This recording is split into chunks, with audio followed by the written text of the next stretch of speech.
Ang paghihiganti ay isa sa pinakamasamang gawain sa mundong ito. Pero ang paghihiganti pala ay meron ding malalalim na kwento. Pinagpalang araw po sa inyong lahat mga kabangers at mga kayanggaw. Ang ibabahagi kong kwento ngayong araw ay karanasan namin noong ako'y binata pa lang sa probinsya ng Capiz. Isang kwentong pilit ibinabaon sa limot ng mga sakim na tao. At ang kwentong ito ang nagpapatunay na ang taong hindi marunong makontento ay ang taong magdadala ng sarili niyang kapahamakan sa hinaharap. Ako po si Agwa. Kabanong, mga kabangers at mga kayanggaw, ito ang aking kwento.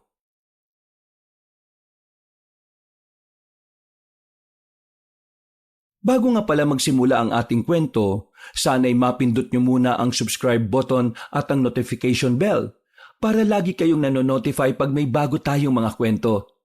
At huwag nyo rin kalilimutan mag-like at comment. Napakalaking tulong po ito sa ating channel para mas makapagatid pa kami sa inyo ng mga magaganda at mga nakakapangilabot na mga kwento. At ngayon, sa ating pagpapatuloy. Bilisan niyo nga ang pag-aayos dyan! Nabubwisit na ako sa kabagalan niya! Akala niyo ba hindi ko alam na binabagalan niyo talaga para humaba ang araw na nandito kayo sa babuyan ka? Mga hinayubak! Kaya hindi kayo naunlad kasi nandaraya kayo hanggang sa trabaho! Mga inutil! Tingnan niyo yung matandang yon. Galit na naman sa mga trabahador niya. E paano ba naman kasi? Kuripot din naman siyang magpasahod. Kaya ayan, nagtatarantado mga trabahador niya. Kung sana kasi, maayos din siyang makitungo sa mga tao eh. Baka isang araw lang tapos na yung babuyan na pinapagawa niya. Matapobre kasi si Doña Marte. Ang tingin niya sa mga kagaya natin, mga ampas lupa at mabababang uri ng tao. Marami talagang mayayaman ng ganyan. Pero hindi naman lahat Meron pa rin namang mababait at talagang may malasakit sa kapwa. Malas nga lang ng lugar na to dahil si Doña Marta ang mayaman na narito. Hello, tutuloy pa ba tayo dyan? Tingnan mo kasi kaya aga-aga banas na naman. Baka naman tayo pa mapagbuntunan ng matandang yan. Alam nyo naman, kailangan natin ng pera. Wala na tayong panggastos para sa susunod na buwan. Lamang bulsa na rin yung si Doña Marta. Kapag may mga sinabing hindi maganda, pasok sa kabilang tenga, labas sa kabila. Lolo, bakit po pala tayong dapat magbasbas sa bahay niya? Di ba pari po gumagawa nun? Sa tayong gusto niyang magbasbas Ang pare kasi, para lang yan sa mga blessing ng bahay. Tayo mga albularyo, pwedeng kada buwan binabasbasan natin ang isang bahay para lumayas yung mga masasamang elemento na naninirahan. Pero nakakapagtaka rin si Doña Marta no? Karamihan kasi sa mayayaman na nakilala ko, hindi naniniwala sa trabaho natin. Pero siya, ramdam kong pinagkakatiwalaan niya tayo Kaya nga yun ang sasamantalahin natin. Habang pinagkakatiwalaan niya pa tayo, gagawin natin ang tamang gusto niya. May malay mo matuwa. Tayo ulit ang kunin sa susunod na buwan o taon. Naglakad na lang kaming tatlo papalapit sa babuyan ni Doña Marta Cabanong. At naroon siya para magmasid sa mga trabahador. Nang makita niya kami, ay padabog niyang binitiwan ang hawak-hawak niyang pamalo. Napatingin agad siya sa kasama naming bata na si Angelito. At bakit nagsama pa kayo ng bata, ha, apostol? Doña Marta, yan po si Angelito. Kasama ko talaga yan sa mga lakad ko kasi isa rin siyang albularyo. Tumutulong din siya sa akin kapag meron kaming ginagamot. Bata? Albularyo? Ilang taon na ba yan? 10 taon na po ako. Bumuntong hininga si Doña Marta. Baka sa mukha niya ang pagkairita. Akala namin ay hindi niya papayagang sumama si Angelito. Pero sa huli ay hindi pa rin siya umangal. Nauna siyang naglakad at sumunod naman kami sa kanya. Walking distance lang din naman ang distansya ng babuyan niya sa mismong mansyon niya. Bago kami nakapasok sa loob, Nadaanan na muna namin ang isang mahabang hallway na kung saan may mga gwardyang nagbabantay. Hindi ko maiwasang hindi mamangha. Yung kasi ang unang pagkakataon na nakapunta ako sa ganoong kalaking bahay. Lo, grabe. Ang laki pala talaga ng bahay ni Doña Marta. Kaya kapag nandun tayo sa atin, tanaw na tanaw eh. Huwag ka maingay. Ayaw ni Doña Marta na pinag-uusapan ng bahay niya. Ho? Bakit naman? Ay ba hindi ko rin alam. Hindi nagtagal ay nakarating na rin kami sa loob mismo ng mansyon. May mga paliwanag lang si Doña Marta sa amin. Marami siyang sinabi sa amin na bawal hawakan. At habang sinasabi niya yun, ay nakatingin pa siya kay Angelito. Matapos ang sandaling usapan, sinimulan na rin namin ang pagbabasbas. Inilabas na namin ang libro kung saan naroon nakalagay lahat ng mga padasal. Kasunod naman ay ang libro na kulay pula na kung saan ay nilalaman naman nito ang mga ritual na mas lalong magpapalakas na magandang atmosfera sa loob ng bahay. Bandang tanghali na kami natapos. Nakaupo lang kami sa sofa habang naghihintay sa pagbabalik ni Doña Marta dahil meron itong pinuntahan. Lolo, naiihi po ako. Magpasama ka na lang sa kasambahay. Samahan mo nga na lang kaya. Tinatamad ako eh. Lolo, ako na lang po. Magpapaalam na lang po ako sa kasambahay. O siya sige. Yung sinabi ni Doña Marta kanina ha. Wag na wag kang hahawak sa mga bagay na ayaw niyang pahawakan. Naintindihan mo ba? Opo. Naintindihan ko po. Hindi naman po mahina utak ko eh. Diyos kong bata to. Apakayabang. O sige na. Umihi ka na't baka magkalat ka pa rito. Nagmamadaling naglakad si Angelito papunta sa mga kasambahay. Nakita naman naming sinamahan siya ng isang babae. Habang naghihintay kami ni Lolo, biglang may binuksang usapan si Lolo na hindi niya magawang sabihin sa akin nung kasama namin si Doña Marta. Agwa, meron akong nararamdamang kakaiba sa mansyon na ito na hindi ko lang matukoy kung ano. Anong ibig niyo sabihin, Lo? Parang may negatibong enerhiya akong nararamdaman eh. Kaya nga tayo nag-bless dito, di ba? Kasi may negatibong enerhiya. Yun ang tinutukoy ko. Yung negatibong enerhiya na tinaboy natin wala na. Pero yung nararamdaman ko hanggang ngayon, parang nakadikit na talaga siya sa bahay na ito. Para bang kasama siya ng kasaysayan ng tahanan na ito. Yun yung hindi natin kayang alisin. Pero nagtataka lang ako. Hindi ko siya matukoy kung ano Sa tagal ko sa pag-aalbularyo, isang pikit ko lang alam ko na kagad kung anong masamang elemento na namamahay sa isang tahanan. Pero dito, hindi ko alam Isa ba tong nilalang? Nilalang? Parang hindi. Basta, hindi ko maintindihan Kung makakabalik pa tayo rito sa susunod na buwan, baka doon ko malaman. Huwag niyong sabihin na pagtutuunan mo yun ng pansin. Hindi ako mapalagay Wala naman sigurong masama. Kasi malay mo, yung nararamdaman ko pala rito makakasama kay Doña Marta. Bakit hindi na lang natin itanong kay Doña Marta para malaman natin kaagad?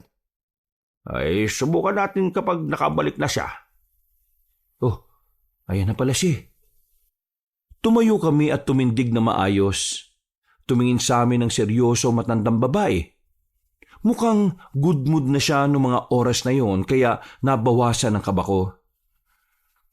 Doña Marta, natapos na po namin yung pagbabasbas sa bahay na ito. Ang gawin nyo na lang po ilawan nyo yung mga ibang parte ng bahay na madidilim. Mag-iwan din kayo palagi ng mga kandila sa altar. At yung mga gamit na hindi nagagamitin, kung ayos lang i-dispatcha na. Kasi ang mga masasamang elemento o mga negatibong enerhiya, dumidikit sila sa mga bagay na luma na o yung mga bagay na hindi na masyadong nagagalaw. Sa lahat-lahat, ayos na po ang bahay. Naalis na namin ang mabigat na atmosfera na bumabalot dito. Makakatulog na rin kayo ng mahimbing sa gabi. Ay mabuti naman kung ganon. Ang bayad ay ibibigay ko na rin sa inyo ngayon. Kukunin ko lang sa taas. Ay, Doña Marta, may itatanong lang po ko sa inyo kung ayos lang. Bakit? Ano ba yan? Gusto ko lang naman pong malaman kasi baka makatulong sa inyo ito, ha? Ito bang bahay ninyo, masaya po ba o malungkot ang naging kasaysayan nito? Hindi na muna sumagot si Doña Marta. Pero nakita namin ni Lolo na nagbago ang reaksyon ng mukha niya. Ang kaninang good mood ay parang biglang naging bad mood. Kaya bago pa makapagsalita ang Donya ay agad na binawi ni Lolo ang tanong niya. Ay, nako, hindi naman ninyo po kailangang sagutin ng... Wala kang karapatan na magtanong tungkol sa mga bagay na masyado ng pribado. Itoon nyo na lang ang atensyon nyo sa kung ano lang ang pwede nyong pakialaman. Ay, sige po, pasensya na po, Doña Marta. Hindi na nagsalita ang matandang yon. Naglakad na rin ito paakyat sa hagdanan. Napakamot na lang sa ulo si Lolo at nakatinginan na lang kaming dalawa. Ilang sandali pa'y nakabalik na rin si Doña Marta at inabot na rin sa amin ang sobre. Pero si Angelito ay wala pa rin sa tabi namin. Pupuntahan ko na sana siya pero dumating ang kasambahay. Ang sabi nito, nasagi daw ni Angelito ang flower vase na malapit sa banyo. Nang marinig yun ni Doña Marta, ay agad na nandisik ang mga mata nito. Saktong kararating lang ni Angelito. Anong ginawa mong bata ka? Di ba ang biling ko sa inyo ay wala kayong hahawakan na kahit na ano? Alam mo ba kung gano'n nakatagal ang vase na yan? Mas matanda at mas mahalaga pa yung kaysa saya. Bakit mo binasag? Hindi ko naman po hinawakan eh. Nadulas po kasi ako sa tapat ng banyo kasi hindi napunasan yung sahig. Napahawak lang naman po ako sa lamesa tapos umaga po yung vase. Kaya huwag ka na magdahilan. Tatanga-tanga ka kasi. Ay, teka lang. Hindi naman po yata tamang ganyan ang sinasabi nyo sa bata, Doña Marta. Pwede nyo naman siyang kausapin ng mahinahon, ah. Kausapin ng mahinahon? Alam mo ba kung gaano kahalaga ang vase na yan? Kapag pinagsama-sama ang mga buhay ninyong lahat na narito, kulang na kulang pang kapalitan. Lilinisin ko na lang po. Huwag na. Ako na lang ang maglilinis. Lumayas na kayo dito dahil naiirita ka. At ikaw, Minda, ha? Lahat na kasambahay, sabihan mong lumabas. Mamaya na papasok kapag tapos na akong linisin ang kalat ng balahurang bata na ito. Ramdam kong naiinis na rin si Lolo sa mga sinasabi ng Donya. Kaya bago pa makapagsalita si Lolo ng hindi maganda, ay agad ko na rin siyang niyayang lumabas. Kumalma din naman si Lolo habang naglalakad kami pauwi. Habang si Angelito naman ay napapakamot na lang sa ulo. Lolo, Kuya, pasensya na po talaga. Hindi ko naman po talaga sinasadya eh. Hindi ko naman po kasalanan na hindi sila nagpapatuyo ng sahig kaya ako nadulas. Wala kang kasalanan na po. Mabuti nga't nakahawa ka sa lamesang sinasabi mo eh. Kung hindi, baka nabagok pa yung ulo mo sa sahig. Para sa amin, mas mahalaga ka kaysa sa flower vase na yun.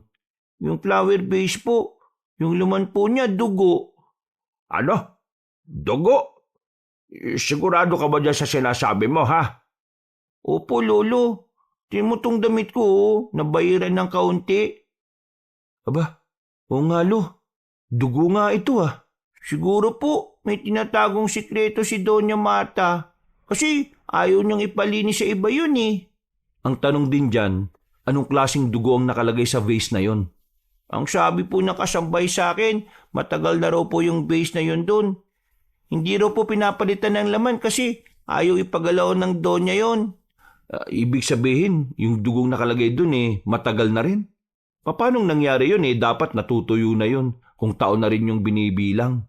Meron dugo na hindi natutuyo, mga apo. Dugo na hindi natutuyo? May dugo bang ganun ng mga tao, Lolo? Hindi naman tao ang ibig ko sabihin eh. Di alien?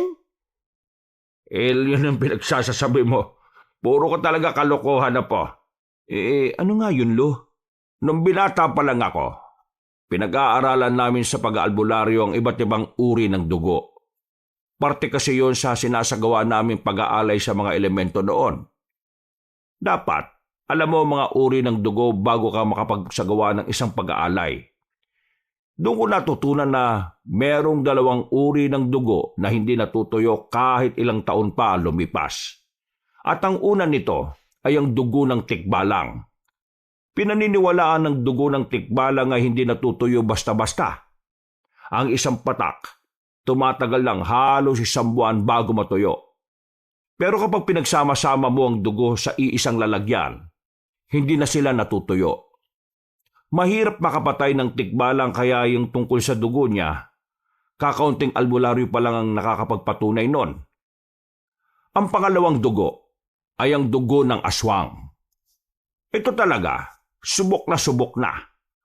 Marami na kasing nakapatay ng aswang kaya alam na mga albularyo na ang dugo ng aswang ay hindi natutuyo kahit na isala mo pa sa nagbabagang apoy.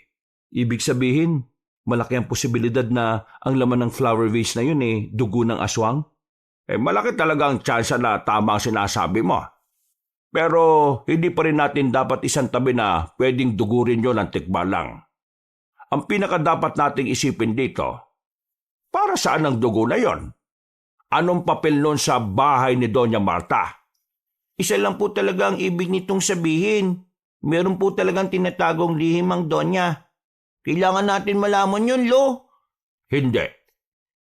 Bakit naman po hindi? May mga bagay na hindi na dapat natin inaalam. Lalo na kung una pa lang nakatadhana na itong manatiling lihim. Paano kung yung palang negatibong enerhiya na nararamdaman nyo, Lo? Hindi nakapagsalita si Lolo sa tanong ko. Nakita kong napaisip din siya sa tanong ko na yun. Hanggang sa makabalik na kami sa bahay. Kapansin-pansin pa rin ang pagiging tahimik niya. Lo, kanina ka pa parang malalim ang iniisip Ayos ka lang ba? Kahit kailan talaga. Ang dali mong makabasa ng tao, no? Lo naman, halatang halata kasing hindi ka okay Iniisip mo pa rin ba yung nangyari kanina? Iniisip ko lang yung tungkol sa dugo. Pakiramdam mo ba dugo ng aswang yon? Oo Pero hindi ko maintindihan. Anong meron sa dugo ng aswang? At matagal nang walang aswang dito sa Capiz. Paano siya nakakuha ng ganon? Paano kung yung dugo na yun galing pa sa panahon kung saan may mga aswang na nandito sa atin? Hindi ba nga hindi naman natutuyo yun? Pwede rin. Tingin ko, para matahimik yung kalooban mo, kailangan nating malaman kung para saan yung dugo. Tama si Angelito May tinatago ang Donya. Sa totoo lang, gusto ko rin namang tuklasin ang tungkol doon. Pero ang dami pa nating lalakarin. Marami tayong kliyente ngayong buwan Masasayang ang oras natin doon wala naman tayong kikitain sa kung ano man ang lihim niya. Basta kapag nagbago ang isip nyo, magsabi lang kayo sa amin ni Angelito Teka nga. Nasaan nga ba yung batang yun at bakit wala na naman dito? Nagpunta sa mga kaibigan niya. Niya ako na muna maglaro. Para naman maranasan niya yung pagiging bata. Ay nako, yung pinsang mong yan, masyadong advance ang utak niyan. Hindi naman natin siya pinilit na maging kagaya natin, hindi ba? Pero tadhana na siguro talaga ang nagtulak sa kanya para maging albularyo din. Ano ba yung balita sa mga magulang ni Angelito? Si Raulo tsuhin mo Naalaman kasi niya na tayo nang nag-aalaga kay Angelito. Kaya yun, wala nang balak umuwi ng Pilipinas. Ang mama naman niya, dadalawin si Angelito sa susunod na taon.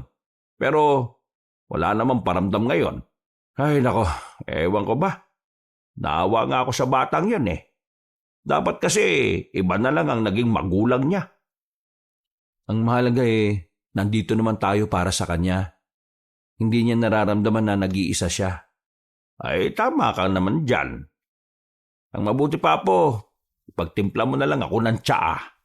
Medyo makati ang lalamunan ko Yung may luya Sige po, Lo. Agad kong inasikaso ang tiyaan ni Lolo sa kusina namin. Maya-maya pa, dumating si Angelito. Akala namin ay meron na namang kaaway. Yung pala, may daladala siyang masamang balita. Lolo, kuya, may natagpuan pong bangkay dun sa ilog oh. Pugot po ang ulo niya eh. Putik. Totoo ba? Oo kuya, kahit sumama ka pa sa akin. Ay, teka. Hintayin niyo ako. 3 kaming nagtungo sa ilog na malapit lang din naman sa amin. Pagdating namin, marami ng tao sa tulay. Nakatingin ang lahat sa tubig kung saan naroon ang bangkay. Dahil sa lakas ng ilaw ng mga barangay tanod, nakita namin ang bangkay ng isang lalaki na nakabara sa mga batuhan. Wala ng ulo. Lo, parang ngayon lang nangyari tong ganito sa atin ha. Hindi kaya kagagawa na naman yan ng mga rebelde? Rebelde? Bakit? Paano mong nasabing sila ang may gawa niyan? Sila lang naman ang namumugot ng ulo kapag meron silang gustong parusahan eh. Narinig ko po kanina, tindero lang po ng kakanin yung biktima. Naging palaispan pa rin para sa amin ang nangyari. Nagkaroon naman agad ng mga haka-haka sa aming baryo. Pero karamihan talaga sa mga nagsasabi ay baka rebelde talaga ang pumugot sa ulo ng kawawang biktima. Makalipas pa ang 1 linggo, mas lalo kaming naging abala sa mga kliyente namin. Halo-halo ang naging aktibidades namin ni Lolo. Merong mga nagpahilot, nagpatawas at nagpalayas din kami ng mga masamang espiritu sa katawan ng isang babae. Sa dami ng nagawa namin sa mga nagdaang araw, nagkaroon na rin kami ng pondo para sa panggastos namin. Kahit na papaano, hindi na kami nababahala sa mga susunod na buwan. Isang hapon, habang abala akong naglalaga ng halamang gamot na daladala ng lolo namin, biglang may dumating na magandang babae. Akala ko nung una ay nagkakamali lang siya ng bahay na pinuntahan, pero binanggit niya ang pangalan ng lolo namin. Magandang hapon. Narito po ba si mga apostol? Bakit po? Ano pong kailangan niyo sa lolo ko? Kung narito siya, pwede ba makausap ko siya? Angelito, tawagin mo nga si lolo sa loob. Ate, ang ganda niyo naman po. Uy, bilisan mo na. Tinawag naman agad ni Angelito ang lolo namin. Wala pang 1 minuto ay lumabas na kagad si lolo at nanlaki pa mga mata nito nang makilala ang nasa labas. Umarko naman ang ngiti ng babae. Oh, senyorita, ano pong ginagawa niyo dito? Napadalaw po kayo. Kilala niyo po pala siya, lo? Apo ni Doña Marta yan. Nung bata pa yan, yung mga magulang niya ako palagi ang tinatawag kapag nakakasakit yan. Kaso nung edad 12 na yata yan umalis na sila rito sa Capiz. Nakakatuwa naman po't naalala niyo pa pala yung mga bagay na yon. Sino bang makakalimot? Ang babait kasi ng mga magulang mo. Ay, siya nga pala. May kailangan ka ba? Yun nga po. Kaya po ako naparito dahil may sakit po si Lola.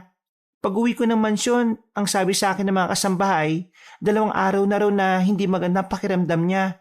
Kaya kayo kagad ang naisip ko. Ay, ganun ba? Kaso kasi galing kami nung nakaraan dun Galit sa amin ang lola mo. Ito kasing bunso kong apo, nakabasag doon. Hindi naman sinasadya aksidente. Kung ayos lang po kayo na lang po magpunta. Hindi naman siguro magagalit kung alam niyang hindi kasama yung nakabasag. Ay, pwede naman. Wala namang problema. Marami pong salamat Gusto ko lang pong malaman kung anong nangyari kay Lola. Ayaw din naman niya kasing magpadala sa doktor. Wala raw siyang tiwala sa ospital Baka raw lalo po siyang magkasakit. O siya sige. Mag-aanda lang ako ha. Nagmamadali si lolo na kinuha ang mga gamit niya. Habang ako naman, hindi ko maiwasan na hindi mapatingin sa maganda niyang mukha. Para kasi siyang modelo. Para bang yung mga ganong mukha ay sa panaginip lang makikita. Sa ilang minuto lang na naroon siya sa bakuran namin, napahanga na agad ako sa kagandahan niya. Hindi nagtagal, umalis na rin sila lolo. Naiwan kaming 2 ni Angelito sa bahay at pinagpatuloy ko na lang ang nilalaga ko. Makalipas ang 1 oras, natapos ko na rin ang aking ginagawa. Niyaya ko lumabas ng bahay si Angelito para mamili lang ng pangmeryenda namin. Mag-aalas 4 pa lang naman kasi ng hapon noon. Kuya, yung babae kanina, ang ganda-ganda niya, no? Siguro, crush mo siya. Magtigil ka nga. Bata-bata mo pa, crush-crush na kagad ang iniisip mo dyan. Ihalata naman sa'yo kanini. Grabe po kasi yung pagkakatitig mo. Parang gusto mo siyang tunawin. Oo na. Maganda nga yung babae kanina, di ba? As in maganda talaga. Pero lola niya si Doña Marte. Kaya wag na lang. Ano naman kung lola niya si Doña Marta? Si Doña Marta po ba yung diligawan niyo? Aba, nangangatwiran ka pang tukmol ka ha? Hindi naman sa ganun. Ang ibig ko lang naman kasing sabihin, mahirap abutin ng mga babaeng ganun. Kaya kung ikaw pipili ka balang araw ha, yung kalibel mo lang din. Hindi. Narinig ko kasi sa radyo, ang pag-ibig daw ay walang pinipili. Basta kung kanino raw po tumitibok ang puso nyo, yun na raw po yun. Kung ano-ano na naman ang naririnig mo ha. Natatawa na lang ako sa pinagsasasabi ng pinsan kong si Angelito. Pero ang tawa kong yon ay nabura ng may mga makasalubong kaming tsismosa na natataranta. Nang tanungin namin kung ano ang nangyayari, sinabi nila sa amin na meron na naman daw bangkay na natagpuan. Pero sa pagkakataong yon ay hindi na raw sa ilog, kundi sa likod na raw ng lumang simbahan. Nagkatinginan kami ni Angelito. Sa halip na bibili kami ng merienda, mas inuna pa namin puntahan yon. Bigla na lang kasi kaming nilamo ng kuryosidad namin. Paglapit namin, nakipagsiksikan kami sa mga nagkukumpulan. Unang tingin agad namin ay katawang duguan ang bumungad sa amin. Nakaiga sa gilid ng halamanan ng lalaking wala ng buhay at wala ng kanang braso. Dilat ang mga mata niya. Wala siyang ibang sugat kundi ang braso niya lang na nawawala. Kuya, braso naman na yun ang nawawala. Yung nakaraan po, ulo. Kinukolekta yata ng may salarin yung parte ng mga katawan po ng tao eh. Uy, huwag kang nga magsalita ng ganyan. Baka may makarinig sa iyo at makapagdulot pa tayo ng maling impormasyon sa kanila ha. Pero wala po ba kayong ideya sa pwedeng gumawa niyan? Blanco pa rin sa akin eh. Pero kung sino man ang gumawa niyan, napakawala niyang puso. Hindi ko na kinayang tingnan ng bangkay kaya hinila ko na si Angelito para umalis. Nawala na rin kami ng ganang kumain nun. Pagdating namin sa bahay, inabutan namin si Lolo na kararating lang din. Kinuwento namin sa kanya agad ang nangyari. Kagaya ng inaasahan ko, ikinagulat na naman niya ang balitang dala-dala namin. Maging siya ay napapaisip na rin kung sino nga ba ang salarin. Una, ulo nawawala. Ngayon, kanang braso naman. Ano kayang naisip ng gumawa nun at bakit ganun niya pinapatay ang mga biktima? Wala namang makapagsabi lo eh. Kahit yung mga pulis wala rin namang maibigay na matinong impormasyon. Bakit lo? Mukha yatang may iba kayong iniisip ah. Ha? Ay, wala naman. Ayos lang naman ako. Ano nga palang nangyari sa lakad nyo? Ayos na bang pakiramdam ni Doña Marta? Wala namang malalang problema kay Doña Marta. Masyado lang siyang pagod. Pinainom ko na lang naman ng herbal at pinayuhan ko rin na magpahinga. Magiging ayos na rin siya mamaya o bukas. Yan lang talaga? Bakit parang hindi ka okay? Paano? Naglibot ako sa mansyon, Agwa. Yung vase na nabasag ni Angelito, marami pang ganun sa ibang parte ng bahay. Kung marami pang ganun, ibig sabihin, may kung anong mahalagang papel nga yung mga dugo na nakalagay sa vase na yun. Medyo naghihinala na ako rito kay Doña Marta Bakit? Ano po bang nasa isip niyo, Lo? Pakiramdam ko, meron siyang ginagawa na may kinalaman ng itim na salamangka. Mangkukulam si Doña Marta? Hindi. Wala akong nararamdaman na ganun sa kanya. Basta, palagay ko, may ginagawa siyang ipinagbabawal. Anong balak niyo ngayon? Tingin ko, kailangan talaga nating alamin kung anong tinatago niya. Isang linggo ulit ang nakalipas kabanong. Sa mga nagdaang araw, wala kaming ibang ginawa kundi ang magmasid sa mansyon. Nagmatsyag din kami kay Doña Marta, pero kahit na anong gawin namin, wala kaming makuhang impormasyon na magbubunyag kung ano man ang ginagawa niya. Mga bandang 5:00 ng hapon, nakita namin si Doña Marta na lumabas kasama ang apo nitong si Esma. Wala silang ibang kasama. Talagang silang dalawa lang. Naisipan namin ni Lolo na sundan ng dalawa. At sa pagsunod nga namin sa kanila, hindi namin inakala na makakarating kami ng kagubatan. Lo, ano kayang gagawin nilang dalawa sa gubat na to? Medyo malayo na to sa bahay nila. Sinasabi ko na nga meron talagang tinatago ang donya na yan eh. At alam din pala ng senyorita. Masama talaga kutob ko. Kaya kailangan talaga nating malaman. Sinundan pa namin ang sinundan ng maglola hanggang sa marating na nga namin ang malaking puno. Malapad ang katawan nito at nung mga sandaling yon, nakita namin silang dalawa na pumunta sa likuran ng puno. Nang sundan namin sila roon, nagtaka kami dahil bigla silang nawala. Pagtapak namin, narinig namin ang kakaibang kalabog sa paanan namin. Dito na namin natuklasan ang sikretong daan pababa. Meron silang underground. Nagkatinginan kami ni Lolo. Sabay na tumango bilang pagsang-ayon na pasukin ang lagusan na yon. Pero hindi pa man namin nabubuksan ang pintuan nang biglang makarinig naman kami ng malakas na sigaw. Dinig na dinig namin yon. Kaya nasisiguro namin na hindi yon na nasa malapit lang ang sumisigaw. Parang humingi ng tulong yun . Unahin na muna natin yon. Mababalikan naman natin to. Nagmamadali na kaming pinuntahan ang kinaroroonan ng sumigaw. Nang maabutan namin ng lalaking biktima ay naghihingalo na siya. Wala na ang kaliwang braso niya. Sinusubukan ng lalaki na makapagsalita pero ilang segundo lang, bigla na lang siyang nangisay hanggang sa tuluyan na itong malagutan ng hininga. Nandito lang gumawa niyan. Tara, hanapin natin. Sinuyod namin ang kagubatan. Meron kaming nakitang bakas na mga patak ng dugo. Sinubukan naming sundan ang direksyon noon pero natigil ang mga bakas sa kalagitnaan ng sagingan. Pero hindi pa rin kami tumigil. Nagiwalay na kami ng landas ng lolo ko. Pero wala na kaming nakitang salarin. Inabot na nga kami ng dilim sa gubat. Ang bilis na wala ng salarin, Lo. Hindi yata tao yung gumawa nun sa lalaki. Oo, yun rin ang hinala ko, hindi tao.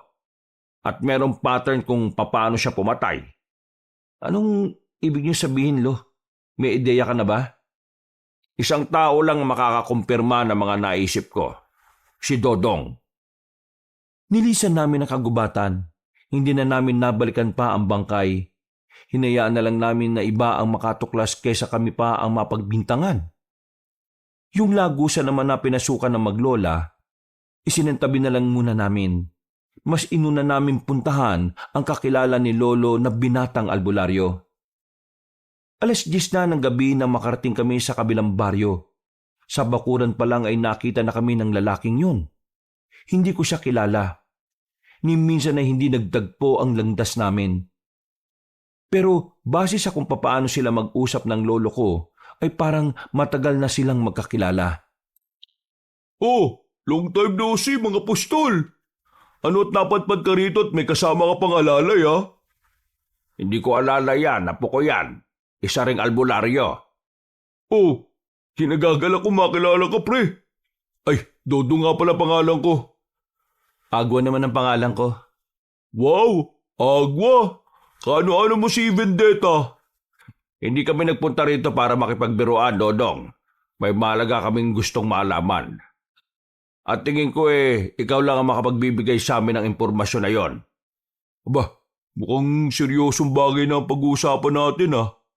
O sige, maupo kayo. Ihatid ko sa inyong masarap na kape. Sandaling umalis ang lalaking si Dodong. Naiwang kami sa bakuran. Naupo sa harapan ng mahabang lamesa na yari sa kawayan. Si Dodong, anak ng kumpare ko yan. Nung nabubuhay pa ang kumpare ko madalas ako rito. Bata pa yan si Dodong, makulit na noon pa. Hanggang ngayon naman Siya na ngayon ang nagmana ng pagiging albularyo ng ama niya. Mabait naman yan kaso makulit lang talaga madalas. Mukhang namang magkakasundo kaming dalawa eh.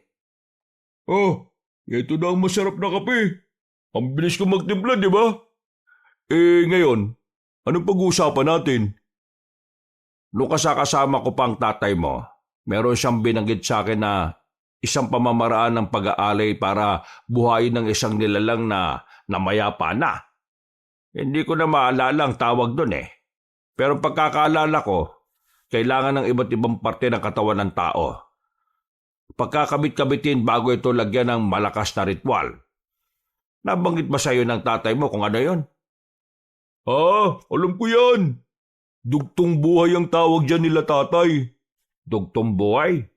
Oo nga, tama. Naalala ko na. Bakit bigla ka nagkaroon ng interes sa dugtong buhay? Alam mo naman siguro na mga gumagawa lang nun kampo ng kadiliman. Sinong bubuhayin nyo? Sira ulo, hindi kami. Merong iba na gustong gawin ng dugtong buhay. Nitong mga nakarang araw sa amin, may sunod-sunod na pagpatay na nangyayari. Yung una, may pinugutan ng ulo. Pangalawa, kanang braso naman ang nawawala.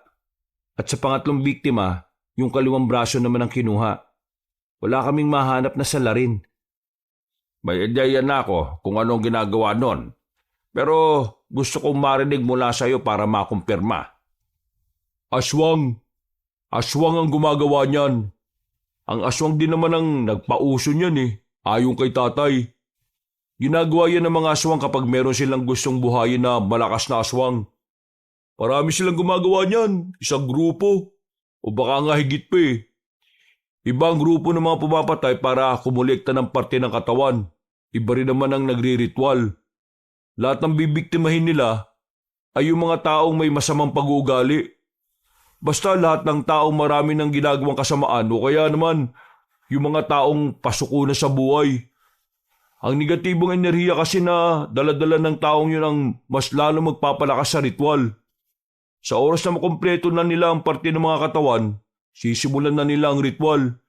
Madali na lang ang ritual lalo na kapag yung mga magsasagawa ay talagang mga biyasang aswang din. Kung iniisip nyo na aswang ang pumapatay sa mga biktima, hindi kayo nagkakamali. Wala namang ibang nilalang ang magsasagawa ng dugtong buhay eh. Mga aswang lang. Ibig sabihin, meron pa pala talagang aswang dito sa Capiz? Nakakagulat din kaya yan para sa akin. Kasi matagal nang alam ng lahat na wala na sila. Ibig sabihin lang nito, napakagaling nilang itago ang sarili nila. Naku, seryosong problema pala to. May nasabi ba si kumpare kung paano ko kontrahin ang ritual? Wala eh. Ang sinabi lang niya, para mapigilan ng dugtong buhay, kailangan yung pigilan yung mga aswang na nangungulekta ng parte-parte ng katawan ng tao. Isang linggo ang pagitan ng pangungulekta nila. Kung mapipigilan yung susunod at wala sila mabibiktima, masisira ang pattern nila. Babalik sila sa umpisa. 6 na linggo kasi ang kailangan nila eh. Kung nakakatatlo na sila, nakakatatlong linggo na rin ang nakakalipas. May 3 linggo pang natitira. Ang natitira nilang kukunin sa katawan ng tao eh, binti na kaliwa at kanan. At ang huli, yung pinakakatawan. Mas pinakamahalagang mapigilan nyo yung pinakahuli dahil yun ang sentro. Sigurado ka bang huli nilang kukunin yung pinakakatawan ng tao? Paano kapag bigla silang nag-iba ng pattern? Sabi ni Papa, hindi sila nagbabago ng pattern eh. Ilang beses na ginawa na ng mga aswang to nung panahon pa ng Kastila. Palaging pinakakatawan ng tao nahuhuli. Kailangan kong pagandaan ng mga aswang na ito. Ang tanong dyan, kakayanin niyo bang kayo lang? Nasabi ko naman kanina, di ba? Maraming aswang nagtutulong-tulong para isagawa ang dugtong buhay. At karamihan sa mga yon, matatanda na. At ang matatandang aswang ang pinakamahirap kalabanin.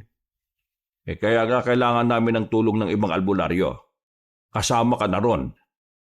Meron akong alam na mutya na malakas na panlaban sa mga aswang. Mutya?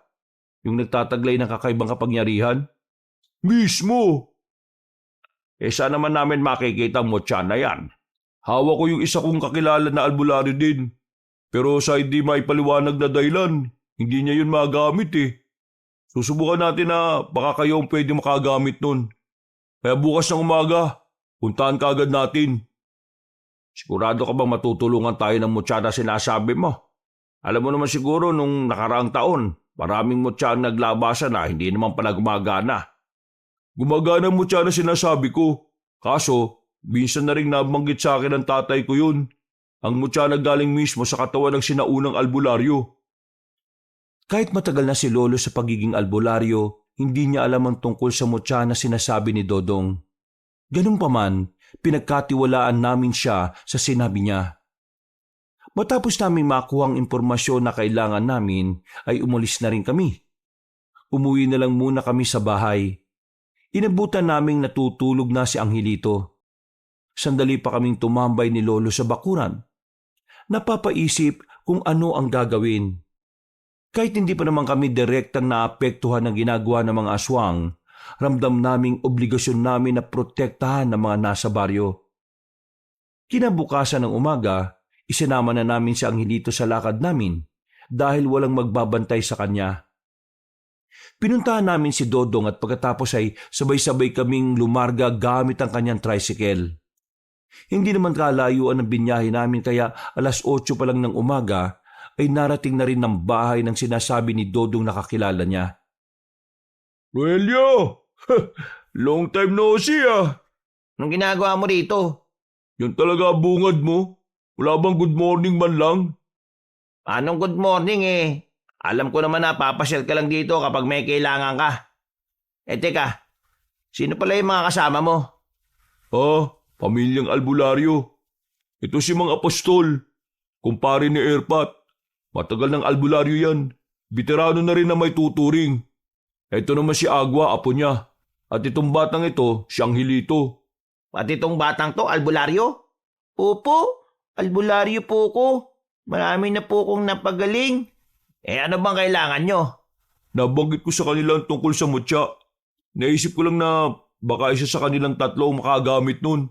Baka pwedeng ipahiram natin sa kanila. Ipahiram? Seryoso ka ba? Ano yun, laruan? Kailangan namin ng panlaban sa mga aswang. Teka. Aswang? Wala nang aswang ah. Matagal na. Hindi totoong wala sila. Ang totoo, nagtatago lang sila sa loob ng mahabang panahon. Ngayon, may sinusubukan silang buhayin. Agad na namin pinaliwanag kay Rogelio ang mga bagay-bagay. Matapos mailatag sa kanya ang mga nangyayari, kalaunan ay naniwala na rin naman siya na totoong buhay pa ang mga aswang. Sa katunayan, nasabik din siyang makaharap ang mga aswang kaya nagkusa na siyang sabihin sa amin na gusto niyang sumama na mapuksa ang mga aswang. Ngayon pwede na ba namin makita kung ano yung mutya? Ano mutya ba yung sinasabi niyo? Mutya ng libag. Mutya ng libag? Meron po ba nun? Nagsalubong ang kilay ni Rogelio dahil sa tawa ni Angelito. Kitang-kita ang inis sa mukha nito. Kaya kinalibit ko kagad ang pinsan ko para patahimikin. Ano nakakatawa bata, ha? Sandali. Seryoso ka ba? Hindi kami nakikipagbiruan dito, iho, ha? Bakit mo kahuba ako nakikipaglokohan? Pre, anong mutya ng libag? Akala ko ba mutya ng kuko? At saan mo naman nadampot yung mutya ng kuko? Wala akong sinabing ganun, ha? O sige, ganito. Ipaliwanag mo na lang sa amin kung para saan yung mutya ng libag? Nagpipigil kayong tumawa. Pinagtatawanan nyo lang ako eh. Hindi. Hindi naman sa ganon. Ngayon lang kasi kami nakarinig ng ganon.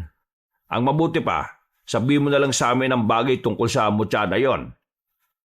Sandaling namayaning katahimikan.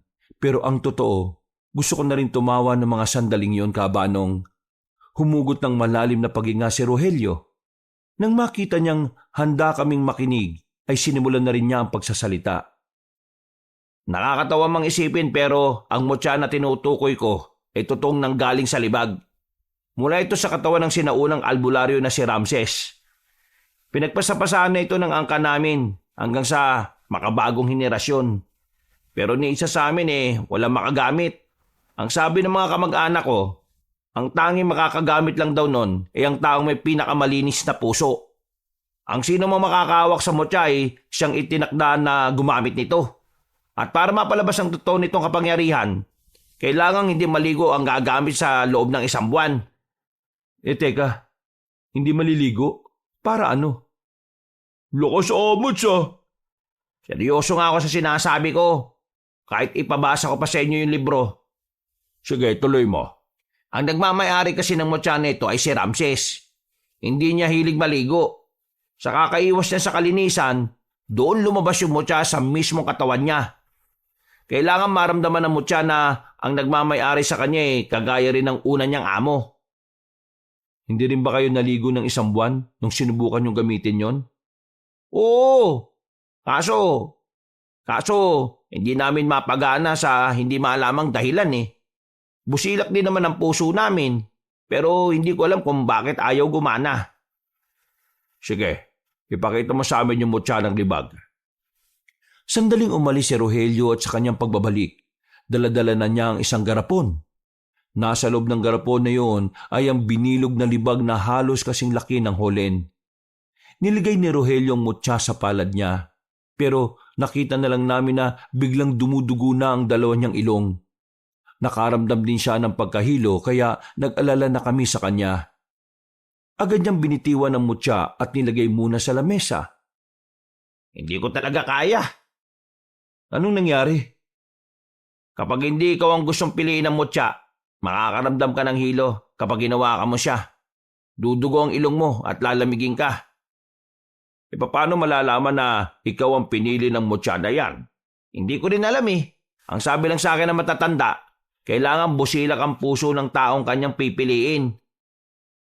Sinimulan na naming alamin kung sino sa aming 4 ang pipiliin ng mutya. Nauna si Dodong, pero sa kasamaang palad ay dumugo lang din ang ilong niya. Sumunod naman si Lolo. Hindi pa nagtatagal ang mutya sa kamay niya ay nakaramdam na rin siya ng pagkahilo. Ako na ang sumunod nun. Kinakabahan ako. Hindi dahil ayaw kong maranasan din ni Angelito ang pagkahilo, kundi dahil baka mamaya ay wala na sa aming 3 ang magmamay-ari sa kanya. Huminga na muna ako ng malalim at saka kinuha ang mutya. Nilapag ko sa palad ko. Nagbilang kami ng umabot na 1 minuto. Nagkakatinginan na sila.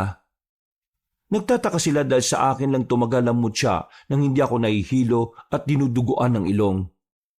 Oh, hindi dumudugo ilong niya Agwa, nakakaramdam ka ba ng hilo? Wala Hindi ako nakakaramdam. Ikaw ang pinili. Magsasalita pa sana ako nang biglang unti-unting natunaw ang libag sa palad ko. Nagtubig at parang nagputik. Nataranta si Rogelio. Ang sabi niya kasi, hindi raw ako ang pinili. Nasira daw ang mutya. Hindi naman daw kasi nalulusaw ang mutya ng libag. Matigas na raw kasi yon dahil sa tagal na nitong nakaimbak. Dismayado kaming lahat sa nangyari. Buong akala namin ay hindi na mapapakinabangan ang sinasabing mutya. Napapakamot na lang din sa ulo si Rogelio. Wala ka bang ibang ginawa kaya nalusaw yung mutya ng libag? Wala. Nakita mo naman, di ba? Hawak-hawak ko lang siya sa palad ko. Hindi kaya wala naman talagang kapangyarihan ng libag na yun? Ibig ko sabihin, meron naman pero hindi naman malakas. Kasi kung malakas yun, hindi naman yung matutunaw ng basta-basta Baka kailangan na lang po nating tanggapin na lalabanan po natin ng mga asong na walang inaasahang mutya. Kung wala tayong magagawa sa mutya, ihanda na natin ang sarili natin sa pakikipaglaban. Tama si Lolo. Lalo na ngayon. Malapit na nilang mabuo ang katawan. Kailangan nating mapigilan yon. Hindi pa rin ako makapaniwala na ang mutya na ilang dekada na naming iningatan ay nalusaw na lang ng ganon. Pasensya ka na pare Hindi sana mawawala yon kung hindi ko sila dinala rito. Hindi, ayos lang yon. Ako rin naman ang nagsabi sa iyo dati na magdala ka ng albularyo rito para alamin kung sinong tagapangalaga ng mutya. Wala kaming napala nung umagang yon. Bagsak ang mga balikat namin nang lumabas na kami ng bakura ni Rogelio. Napapailing na lang din si Dodong. Wala, ganun talaga. Ginawa ko na makakaya ko para makatulong pero wala tayong napala. Pero huwag kayong mag-alala. Kahit walang mutya, kasama niyo pa rin naman ako sa laban Malaking perwisyo ang gagawin ng mga aswang na yun kaya hindi ko hahayaan kayo lang. Maraming salamat Kontakin na lang kita ulit para sa mga bagay-bagay. Sumakay na rin kami sa tricycle. Inihatid kami ni Dodong sa mismong baryo namin. Nang makauwi na kami, ay para kaming lantang gulay. Nanghihina kami sa nangyari. Akala kasi namin ay makakagamit na kami ng isang mutya na talaga namang magiging panlaban sa mga aswang. Lo, nasira ko ba talaga yung mutya? Hindi natin alam. Pero kung sakali mang ikaw ang dahilan kung bakit yun nasira, wala ka namang kasalanan doon. Sumusubok lang naman tayo Ay, siya nga pala, Lo. Kailangan natin puntahan yung lagusan na pinasukan nila Doña Marta. Bukas. Subukan natin balikan bukas. Hindi ako makatulog ng mga sandaling yon, Kabanong. Kaya ang ginawa ko, ininom ko ang natitirang alak ni Lolo. Kinabukasan, tanghali na akong nagising. Nagluluto na si Lolo sa bakuran, habang si Angelito naman ay naghuhugas na ng mga pinggan. Paglabas ko, saktong dumating si Esma, ang apo ni Doña Marta. Ay, Senyorita Esma, napadalaw ka ulit. Bakit? May sakit na naman ba ang Donya? Wala namang problema. Nandito lang ako para ihatid itong pasasalamat niya sa inyo, mga prutas. Ay nako, nag-abala pa kayo. Pero maraming salamat Malaking tulong to para sa mga kagaya kong tumatanda na. Sige po, aalis na po ako. Ay maupo ka muna at magpahinga. Kabilang baryo pa ang bahay ninyo kaya alam kong napagod ka sa paglalakad. Hindi na po. Meron pa po kasi akong pupuntahan bukas Hindi na kinulit pa ni Lolo si Esma, pero malakas ang kutob namin na ang tinutukoy nitong pupuntahan ay walang iba kundi ang underground sa kagubatan. Nagkatinginan kami ni Lolo. Nagkakaintindihan agad kami kahit sinyasan lang. Mabilis na lumipas sa mga oras. Sumapit na rin ang kinagabihan. Iniwan na muna namin si Angelito sa kapitbahay namin. Habang kami naman ay tinungo ang kagubatan para balikan ang nakita naming lagusan. Lo, tama pa ba itong dinaraanan natin? Bakit parang mas malayo ito kaysa nung una? Mukha lang malayo kasi wala tayong sinusundan. Pareho lang yan. Bilisan mo na lang ang lakad mo para makarating tayo kaagad. Kailangang wala sila roon kapag nakarating na tayo. Malalaking hakbang na ang ginawa namin ni Lolo para marating ang patutunguhan namin. Hindi nagtagal, natanaw na rin namin ang malapad at malaking puno. Wala kaming sinayang na oras. Dali-dali kaming lumapit. Pagangat namin ng pinto, nakabukas yun. Kaya ang nasa utak namin ay baka nasa ibaba pa ang maglola. Kaya ang ginawa namin ay nagtago na muna kami sa gilid. Hindi na muna kami pumasok. Naghintay kami ng halos kalahating oras. Maya-maya lang, nakita na naming lumalabas na ng lagusan na yon ang maglola, dala ang malaking lampara na nagsisilbing ilaw nila. Hinintay na muna namin silang makaalis. Nang masiguro naming wala na sila, mabilis naming nilapitan ang lagusan. Ang kaso nga lang, nakakandado na yon kaya hindi rin kami nakapasok sa baba. Lo, nakakandado? Ano, wasakin na lang natin? Wag. Kapag winasak natin, malalaman nila may pumasok. Baka hindi na tayo makabalik ulit. Anong gagawin natin ngayon? Naghintay-hintay pa naman tayo. Dapat pala kanina pumasok na tayo Siguro ang kailangan nating gawin, kausapin natin si Esma. Sa kanya natin mismo malalaman ang mga sagot sa mga tanong natin. Kayong dalawa! Nagulat kami nang marinig namin ang tinig ni Doña Marta. Nasa likuran na namin sila. Hindi pa pala sila nakakaalis. Pinatay lang pala nila ang lampara kaya hindi na namin sila nakita. Nang buksan ulit ni Esma ang lampara, nakita naming masama ng tingin sa amin ng Donya. Tama nga ang hinala ko. Kayo yung sumusunod sa amin nung nakaraang gabi. Ano kailangan nyo? Bakit kayo nandito? Kayo ang dapat naming tanungin ng ganyan. Bakit kayo narito at anong ginagawa nyo sa ilalim ng lagusan na yan? Wala ka ng pakialam doon. Sagutin mo ang tanong ko. May kinalaman ba ito sa mga aswang? Nanlaki ang mga mata ni Doña Marta nang marinig ang sinabi ni Lolo. Hindi yata nito inaasahan na may ideya na rin kami sa tinatago nila. Biglang hindi na makatingin si Doña Marta. Balak pa nilang ibahin ang usapan pero hindi to tinantanan ng lolo ko. Yung mga dugo sa mga flower base sa bahay ninyo, alam kong dugo yun ng mga aswang. Dalang dugo ng mga aswang ay hindi natutuyo. Ngayon, paano nyo itatanggi na wala itong kinalaman sa mga aswang? Hindi ko alam ang mga pinagsasasabi mo. Kung ayaw mong ipakulong ko kayo, ay lubayan nyo na kami. Kung ano man ang ginagawa namin, wala na kayong pakialam. Nandito pa ang mga aswang, Doña Marta. Hindi sila namatay kahit kailanman. Sa katunayan, nagsasagawa na sila ng hakbang para buhayin ng isang malakas na aswang. Imposible yung sinasabi ninyo. Hindi sila makakagawa ng kahit na anong hakbang. E di namin mo na rin ng totoong may kinalaman itong ginagawa niyo sa mga aswang. Natamimi si Doña Marta. Wala na siyang lusot ng mga sandaling yon. Napabuntong hininga na lang siya. Sinimantala na namin ang pagkakataon para makakuha ng impormasyon sa kanila. Kutob kasi namin na ang malalaman namin mula sa kanila ay makakatulong sa mga ginagawa namin.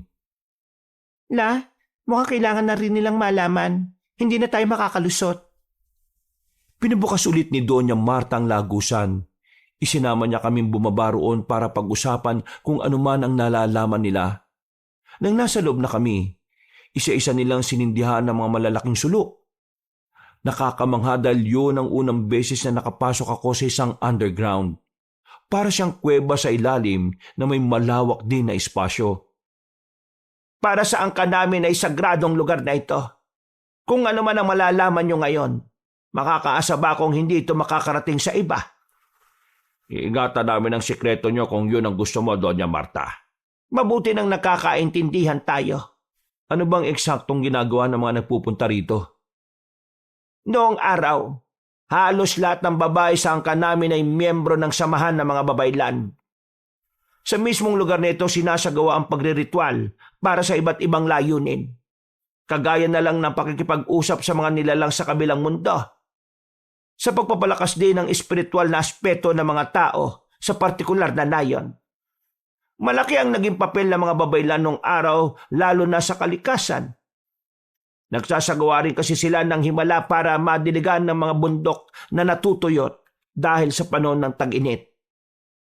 Pero isang pagkakamali ang ginawa ng mga babaylan na naging mitya ng kanilang mga buhay. Biglang nakaramdam kami ng awa base sa ekspresyon ng mukha ni Doña Marta. Hindi ko inakala na darating ang oras na makikita ko siya sa ganoong postura. Wala akong maramdamang pagiging matapobre niya noong mga oras na yon. Isang veteranong babaylan ang dumating sa Capiz. Nagbigay ito ng babala sa lahat. Isang malakas na dilubyo raw ang darating sa probinsya. Kung hindi ito mapipigilan, maraming buhay ang mawawala. Noong mga panahon na yon, naniwala ang buong angkan namin sa sinabi na matanda. Natataranta sila. Kaya naman, ang mismong lola ko na ang nakaisip ng paraan. Kailangan nilang makausap ang espiritu ng kagubatan. Yon ay para protektahan ang mga baryo na pinaliligiran nito laban sa paparating na dilubyo. Nakaligtas ba sila sa dilubyo? Hindi. Marami ang namatay sa kanila. Kasama na roon ang lola ko pati na rin ang mga kamag-anak ko. Bakit? Hindi ba nila nakausap ang espiritu ng kagubatan? Hindi sila nagtagumpay na makausap yan. Ano naman ang koneksyon sa mga aswang doon? Ang dahilan kung bakit galit na galit ang mga aswang sa mga babaylan. Dahil sa karumal-dumal na ginawa ng mga babaylan noon. Para kasi makausap ang espiritu ng kagubatan, kailangan mag-alay ng dugo ng mga masasamang nilalang. At ang unang naisip ng mga babaylan, mga aswang. Pinakuha nila ang mga aswang at wala silang pinipili. Bata man o matanda. Lahat ng yon, pinaslang at kinuha ang mga dugo. Isinaboy sa gubat. Pero sa kasamaang palad, hindi yun naging epektibo. Dumating ang dilubyo. Malakas na bagyong sumira sa lahat ng nasibulan ng mga babaylan. Namatay ang karamihan sa kanila. Ang masakit pa ron, ang mga naiwang henerasyon. Kami ang babalikan ng mga aswang na natitira. Kaya nang dumating na sa henerasyon ko, lahat ng kilala kong manunugis ay binayaran ko para lang mahuli ang pinakapinuno. Siya si Vendetta. Kasama siya sa mga aswang na dapat ay magiging alay sa gubat. Napatay siya ng mga manunugis pero hindi nila nakuha ang katawan dahil inalod sa ilog. Kaya nga sinabi ko kanina, imposibleng makabalik sila. Imposibleng buhayin siya ulit. Dahil ang alam ko, wala na ang katawan niya. Yung mga dugo ng aswang sa flower base, para saan ang mga yon? Ang mga dugo na yon ay tira-tira sa mga dugong isinaboy sa gubat noon. May mga ritual ang mga flower base. Pinaniniwalaan na kapag nasa loob yon ng bahay, hindi kami dadapuan ng kahit na anong karma. Pero nang mabasag ang isa, dito ko naramdaman na parang magsisimula na ang masamang balik sa amin. Pwede ba naming malaman kung ano ang binabalikan nyo rito? Pinasunod kami ni Doña Marta. Naglakad kami ng kaunti. Dinala niya kami sa isang malaking ribulto ng itim na anghel. Nakita pa namin doon ng mga alay na prutas na ang ilan ay nabubulok na. Kailangan namin magpunta rito kapag nakakaramdam kami ng hindi maganda. Sa itim na anghel na yan namin dinarasal ang lahat. Nawindang ako noon sa lahat ng nalaman namin sa maglola. Hindi ko inakala na ganun pala kalalim ang pinagbulan ng kanilang angkan. Namamangha at napapanganga na lang ako. Sobrang komplikado ang nakaraan nila, Kabanong. Totoo pala talaga na may madilim na kasaysayan na bumabalot sa bahay nila Doña Marta. Dahil ang bahay daw na yon ay siya rin mismong bahay ng mga kamag-anak nila noon. Doña Marta, mukhang nahanap na ng mga aswang ang katawan ng sinasabi mong pinuno ng mga aswang. Isasagawa na nila ang tinatawag na dugtong buhay, na kung saan, gamit ang iba't ibang parte ng katawan ng tao ay pagkakabit-kabitin nila bilang alay para buhayin ng isang malakas na aswang. Nakakatatlo na sila, Doña Marta. Kapag nagtagumpay sila, alam mo naman na siguro kung sino ang una nilang babalikan. Bumaka sa matinding takot sa mukha ng matandang babae, Kabanong. Ang dating maangas at masungit na donya ay naging maamo na sa paningin namin. Punong-puno ng takot ang mukha niya. Hindi rin mapakali ang kamay niya dahil sa kaba. Hindi siya maaaring makabalik. Hindi niya pwedeng malapitan ng pamilya ko. Ibang henerasyon na ito. Wala na sila kinalaman kung ano man ang ginawa ng kamag-anak ko at kung ano man ang ginawa ko kay Vendetta. Kaya gusto kong hingi ng tulong ninyo. Kung totoong gumagawa na sila ng hakbang para maibalik siya, tulungan niyo akong protektahan ang pamilya ko. Kayong tatlong albularyo, kailangan ko kayo. Handa kaming tumulong sa lahat ng kailangan niyo. Huwag lang sila makalapit sa amin. Ang mabuti pa, habang hindi pa nabubuhay ang pinuno ng mga aswang, umalis na kayo ng bansa. Hindi nila kayo masusundan kapag wala na kayo dito. Yun ang pinakamagandang magagawa nyo para hindi kayo mapahamak. Magsasabi na lang kami sa inyo kung ano ang mga kailangan namin. Napapatango na lang si Doña Marta. Pumayag naman siya sa mga sinabi namin sa kanya. Maya-maya pa, sabay-sabay na rin kaming lumabas sa underground. Magkakasama naming tinahak ang kagubatan pabalik. Agwa, alam kong nagulat ka sa mga revelasyon ng pamilya namin. Pero sana, huwag sumama ang tingin mo sa amin. Hindi ko alam kung masama ba yung ginawa ng mga babaylan noon para protektahan ng mga tao. Kasi aswang naman kasi yung mga yun eh. Kaya parang okay lang na paslangin sila at ialay. Pero sa kabilang banda, yung mga aswang na pinaslang nila may mga pamilya rin. May mga anak, kapatid, ama't ina. May pamilya. Kaya hindi rin natin talaga maaalis na kamuhuyan nila ang angkan ninyo eh. Pero yung ginawa ni Doña Marta, tama lang yun. Yun lang ang tanging paraan para mailayo ang bagong henerasyon sa kapahamakan. Pero alam mo, naninibago ako kay Doña Marta. Tingnan mo silang dalawa kung mag-usap. Para silang magtropa lang oh. Ang totoo niyan, may kasamaan din talaga ang ugali ni Lola. pero pagdating sa pamilya niya, lahat gagawin niya para lang maprotektahan kami. Huwag ka mag-alala. Kami nang bahala sa mga aswang. May mga albularyo na rin kaming nakausap para tugisin ang mga nilalang na yon. Makalipas lang ang ilang oras, nakarating na rin kami sa mansyon. Napagod kami sa kakalakad kaya nagpahinga na muna kami saglit doon. Naninibago talaga kami noon sa kung paano kami itrato ni Doña Marta. Siguro dahil may kailangan talaga siya sa amin. Pinaghandaan niya kami ng makakain at maiinom. Habang kumakain kami ni Lolo, nagulat ako nang mabasa ko ang baso nang hawakan ko lang yon. Buti na lang si Esma lang ang naroon. Hindi nakita ni Doña Marta ang nangyari kaya dali-dali niyang iniligpit yon. Hindi ka ba nasugatan? Hindi naman po, Lo, pero nagtataka ako. Bakit nabasag yung baso hinigpitan ko lang naman ang paghawak. Makapal yung baso ah. Hindi naman yung mababasag kahit 2 kamay mo pang maghigpit ng hawak doon. Parang biglang nagkaroon ng kakaibang lakas tong kamay ko, Lo. Anong sinasabi mo? Hindi ko alam Gulong-gulo ang utak ko ng mga sandaling yon. Hanggang sa makauwi na kami sa amin, hindi pa rin nawawala sa isipan ko kung paano ko nabasag ang baso sa simpleng paghawak ko lang. Para makatulog, inisip ko na lang na baka meron lang lamat ang baso kaya madali ko lang siyang nabasag. Makalipas ang 1 linggo, isang masamang balita na naman ang pumutok. Isang bangkay na naman ng lalaki ang natagpuan, pero wala na itong kanang binti. Dismayado kami noon dahil buong gabi naming sinuyod ng kagubatan para pigilan ang mangyayari. Ang problema nga lang, hindi namin nakita ang mga aswang noon. Lintik na yan. Nagpuyat-puyat pa tayo. Buong gabi tapos wala rin palang mangyayari. Nakalusot pa yung mga hinayupak na aswang na yan. May nabiktima pa. Ang bira 2 biktima na lang ang kailangan nila tapos pagkatapos nun happy-happy na sila. Kalma, walang magagawa yung inis mo.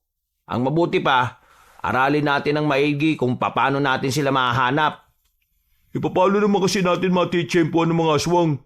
Hindi lang naman sila rito kukuha ng tao para biktimahin. Malaki ang kapis. Naglilibot tayo pero dito-dito lang sa atin. Bakit sila lalayo kung pwede naman sa malapit? Malapit? Nasa malapit lang ang mga aswang. Kung nasa malayo sila, bakit dito nila pinipiling kumuha ng mga pang-alay? Mismo! Galing mo mga apostol.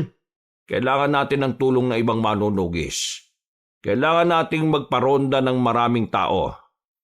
Paghandaan natin ang susunod nilang biktima. Meron pa tayong 1 linggo. Dahil sa paggabigo naming mahuli ang mga aswang, naging mas sistematiko na ang mga galaw namin. Kinausap na namin ang lahat ng mga albularyo sa kapis. Nagsagawa kami ng malawakang pagpupulong. Inaprubahan din naman ng mga yon ang mga planong naisip namin kontra aswang. At 1 linggo na naman nga ang nakalipas, nakahanda na ang lahat. Bawat sulok ng kapis ay meron ng mga nagbabantay. Ito ay para masiguro na hindi na maitutuloy ng mga aswang ang pambibiktima nila. 1 buong gabi na naman kaming naghintay. Pero sa baryo namin at sa kabila, walang nagpakitang aswang. Sumapit ang kinaumagahan. Walang pumutok na balita. Ang mga kontak naman namin sa ibang parte ng kapis ay hindi rin nakaharap ng mga aswang. Isa lang ang ibig sabihin nito. Nasira na natin yung pattern nila. Hindi sila nakahanap ng bagong alay para maituloy ang binabalak nila. Ibig ba nitong sabihin, nagtagumpay tayong pigilan sila? Hindi pwede matigil ang pangunguha nila ng isang parte ng katawan ng tao Kapag natigil yon, babalik sila sa umpisa. Kung wala silang nakuha kagabi, ibig sabihin, sila ang hindi nagtagumpay. Naging epektibo yung mga plano natin. Natuwag silang lumabas. Nagdiriwang na ang ibang albularyo ng mga oras na yon, Kabanong. Pero si Lolo, nananahimik lang sa gilid. Malalim na naman ang iniisip niya. Hindi man lang humingiti. Parang ang laki-laki ng problema. Kaya habang nakakasiyahan na ang mga albularyo sa kuta, nilapitan ko sa isang tabi ang lolo ko Lo, kanina pa kita napapansin na ganyan ah. Masama ang kutob ko rito, Apo. Iniisip mo ba na alam ng mga aswang ang mga binabalak natin kaya hindi sila nagparamdam? Oo, eksakto. Pareho tayo ng naiisip. Paano kung hindi sa wala silang pakialam kung masira ang pattern na sinasabi ni Dodong? Paano kung hindi naman pala yun ang sinusunod nila? Anong plano natin ngayon? Sa ngayon, wala tayong ibang magagawa kundi ang maghintay. Lumipas na naman ang 1 linggo pero wala pa rin talagang aswang na nagparamdam sa baryo namin. Kahit sa ibang parte ng Capiz. Wala kami natanggap na ulat tungkol sa mga nilalang na yun. Gusto ko na sanang mapanatag pero sa tuwing makikita ko si Lolo na hindi mapakali, kinakabahan din ako. Ako na magsisibak niya ng hilito. Sinabi naman kasing hindi mo yung gawain eh, pinakikialaman mo pa. Kuya Agwa, meron po akong tanong. Oh, ano itatanong mo? Yung mga aswang po ba, dito lang po ba sa Capiz pwedeng pumunta? Hindi po sila lumalabas sa Capiz? Siyempre pwede. Bakit mo naman naitanong? Wala lang. Naitanong ko lang po. Baka po kasi nag-aasik din sila ng lagim sa ibang probinsya. Tama. Tama po ano? Naintindihan ko na kung bakit hindi nagpaparamdam ang mga aswang sa Capiz. Yung 2 kulang na biktima, sa ibang probinsya nila kinuha. Naku, o nga kuya. Nautakan tayo. Dahil napagtanto ko yon, agad ako nagpatawag ng pagpupulong sa mga albularyo. Marami-rami naman ang nagpunta. Kaya hindi na ako nagsayang ng oras para sabihin sa kanila ang naisip ko. Sang-ayon naman sa akin si Lolo, pero merong iba na hindi namin kilala ang hindi kumbinsido. Sinasabi mo na sa ibang probinsya nila kinuha yung huling 2 na kukumpleto sa alay. Paano naman tayo makakasiguro na tama nga yung iniisip mo? Sa pagkakaalam ko, ang mga aswang narito lang sa Capiz. At dahil ito ang lupang sinilangan nila, taga dito rin ang mga dapat nilang iaalay. Bakit? May nakakaalam ba kung taga saan talaga siya? Wala, di ba? Paano kung hindi naman talaga taga Capiz ang mga aswang na yun? Paano kung hindi naman talaga problema kung nasaan sila kukuha ng alay? Di tama ako. Tingnan din natin ang sinasabi ni Agwa. Hindi ito imposible. Kilala naman natin ang mga aswang. Hindi sila basta-basta na lang mananahimik lalo na kung nasa kalagitnaan na sila ng mga plano nila. Ang pananahimik nila ay hindi dapat binabaliwala. Kung sakali mo sa ibang lugar nila kinuha yung natitirang alay, sa mga sandaling ito, sinisimulan na nilang buhayin si Vendetta. Kilala mo pinuno nila? Alam ko lang ang pangalan. Ilang beses ko siyang nabasa sa libro ng tatay ko eh. Kailangan na nating kumilos. Anong plano? Kailangan nating hanapin ang lunggal nila. Hindi natin pwedeng sayangin ang mga oras na meron tayo. Teka, sandali. Bakit? May naisip ka bang paraan? Di ba nabanggit niyo yung tungkol sa Donya? Total, siya naman ang gagantihan ng mga aswang. Bakit hindi natin siya gamitin para palabasin ang mga yon? Para nasisira na ba ulo mo? Ilalagay mo pa sa panganib yung buhay na matanda? Siya naman ang punot dulo ng lahat ng to, di ba? Hindi mo naintindihan eh. Mangyayari lang ang pagganti nila kapag buhay na ang pinuno nila. Di sinasabi mo ngayon na hintayin nating mabuhay si Vendetta at hintayin ding puntahan si Doña Marta saka tayo gagawa ng paraan? Aroy! Barado! Mag-isip ka nga. Hindi dapat ganyan mag-isip ang isang albularyo na matagal na sa serbisyo. Iniinsulto mo ba ako? Oo, tama na yan. Wala naman tayo mapapala kung mag-aaway-aaway pa kayo eh. Ang maganda na lang nating gawin, ipagandaan ang pagpapakita ng mga aswang. Dahil kung totoong nabuhay na nila si Vendetta, hindi malabong simulan na rin nila ang kasamaan nila. Bukod sa angkan ng Donya, alam niyo naman kung sino ang pinakauna nilang prioridad, di ba? Tayo mga albularyo yun. Papatayin din nila tayo dahil alam nilang malaking banta ang mga kagaya natin sa mga binabalak nila. May punto si Dodong. Sa halip na nagtatalo tayo rito, bakit hindi na lang natin pagandaan ang lahat ng mga pwedeng mangyari? Naging kalmado naman ako nung mga sandaling yon, Kabanong. Hindi pa rin maalis-alis sa akin na mainis sa inasal ni Rogelio. Nagkaroon naman ng mga bagong plano sa pagpupulong namin. Yun nga lang, hindi yun naging solido dahil karamihan talaga ay kumukontra. Umuwi akong banas na banas. Sinipa ko pa nga yung balde na nakaharang sa daraanan ko. Kahit nasipain mo lahat ng balde rito, isama mo pa yung balde ng kapitbahay natin. Walang magbabago. Kung ayaw nila makisa sa atin di tayo ang kikilo sa sarili natin. Hindi ko kasi sila maintindihan, Lo eh. Bakit ba ayaw nila tayong pakinggan? Bakit ayaw nilang tingnan yung anggulo na baka sa mga sandaling ito buhay na ang pinuno ng mga aswang? Nasa mga sandaling ito ay naghahanda na rin silang ubusin ng mga albularyo at isusunod nila ang angkan ni Doña Marta. Ganyan talaga ang buhay, Apo. Hindi sa lahat ng oras ay maiintindihan tayo ng ibang tao. Ang mahalaga, nasabi na natin ang dapat nating sabihin. Wala na tayong kasalanan kung sakaling may mangyaring masama sa kanila. Hindi sila nakinig Tama si Lolo. Kung ayaw, ayaw. Ituon po natin ang atensyon natin sa mga taong naniniwala na lang sa atin. Isang malalim na buntong hininga na lang ang nagawa ko noon, Kabanong. Umupo ako sa harapan ng pintuan namin at saka napasandal.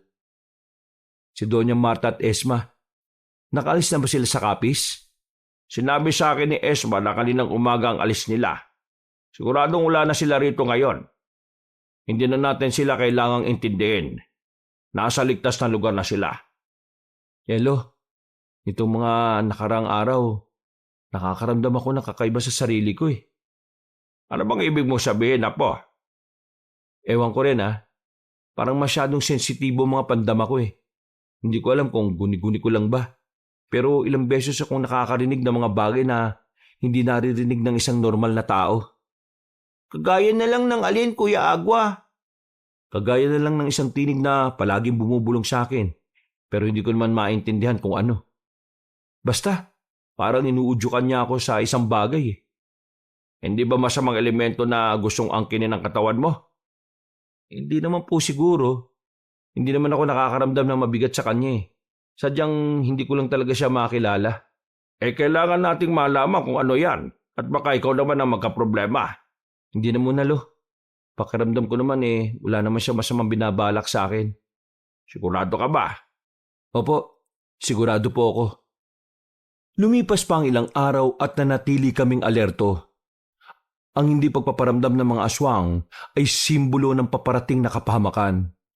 Kaya hindi kami nagiging kampante ni Lolo. Hanggat maaari, hindi kami lumalayo ng bahay. Nasa kalagitnaan kami ng hapunan nang marinig namin ang pagkalampag ng gate. Pagsilip namin, nakita namin ang isang lalaki na natataranta. Nilapitan ko kaagad. Namukhaan ko siya.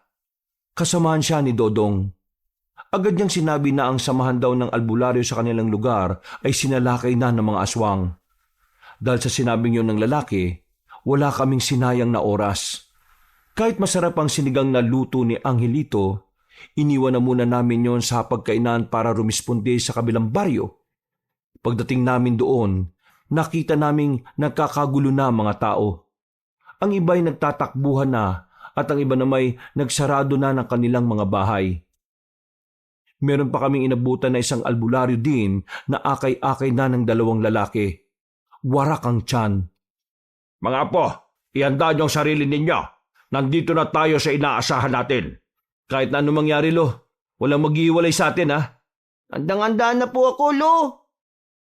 Pinuntahan namin kung saan namin narinig ang mga malalakas na ahangil ng aswang. Nang dumating kami roon, ay nakita pa namin ang kapwa albularyo namin na kinakalaban sila. Naroon din sila Dodong na meron na ring sugat sa braso.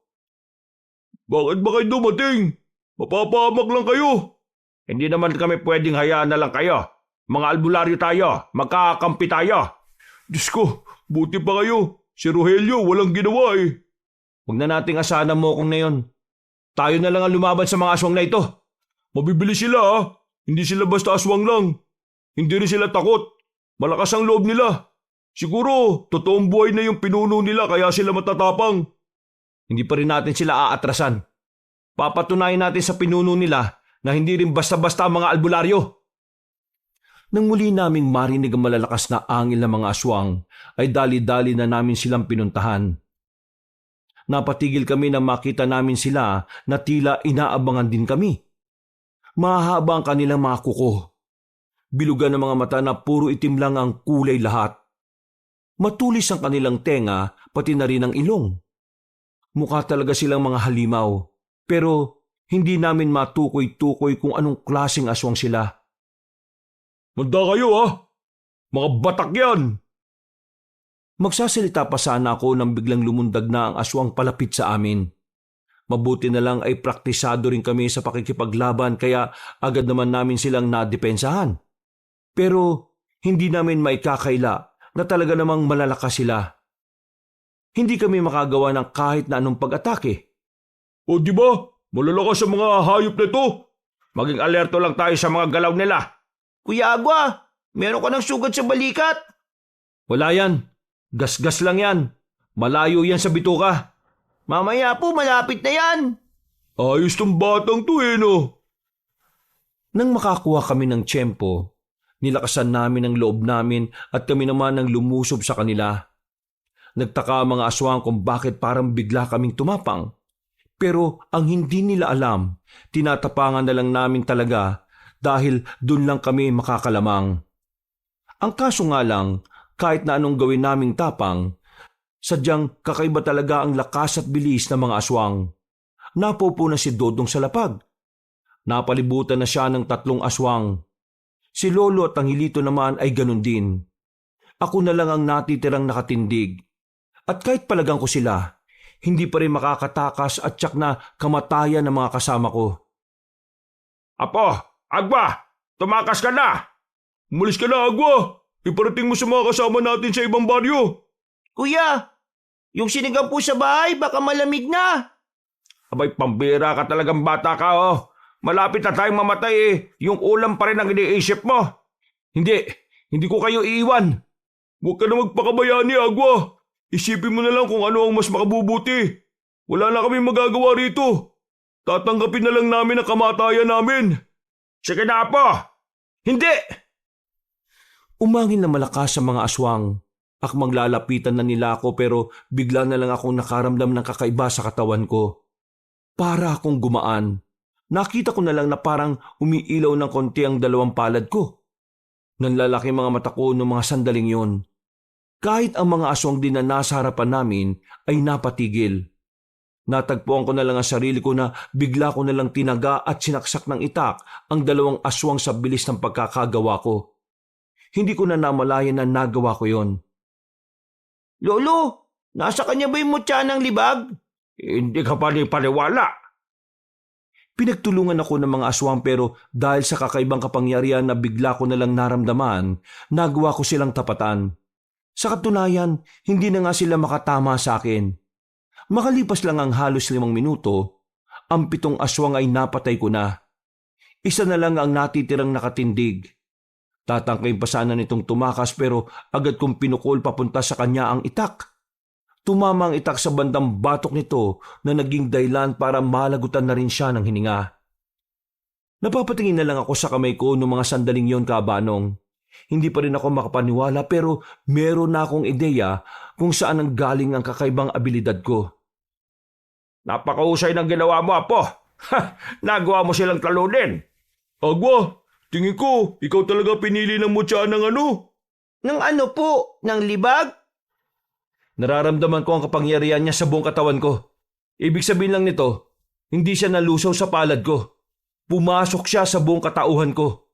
Meron lang akong iniisip na hindi ko sigurado. Ano yun, Apo?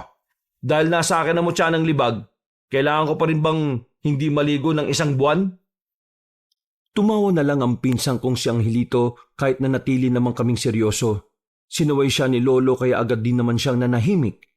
Sa totoo lang, wala pa rin talaga akong sapat na ideya kung papaano gagamitin na maayos ang mutya ng libag. Pero dahil gumagana naman siya sa akin, hindi ko na pinagpaliban ng pagligo. Dahil sa nagawa ko, ang ibang aswang na nakakalat sa iba pang baryo ay bigla na lang nag-atrasan. Kinatakutan nila ang mutya na meron ako. Kahit na naipanalo namin ang unang laban, marami pa rin ang nasaktan at meron ding mga namatay. Agad namang nakarating sa ibang baryo ang tungkol sa paggamit ko ng kapangyarihan ng mutya.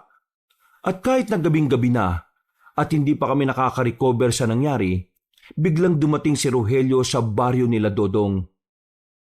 Agwa! Oh, kung makapagdabog ka ng pito, kala mo taga rito ka. Manahimik ka muna. Si Agwa ang gusto ko makausap. Agwa, totoo bang napagana mo yung mutya ng libag? Oo, hindi pala siya nalusaw. Ang totoo, pumasok siya sa katawan ko. Nagawa ko siyang gamitin kanina dahil desperado na akong iligtas sila. Ibalik mo na sa akin. Ha?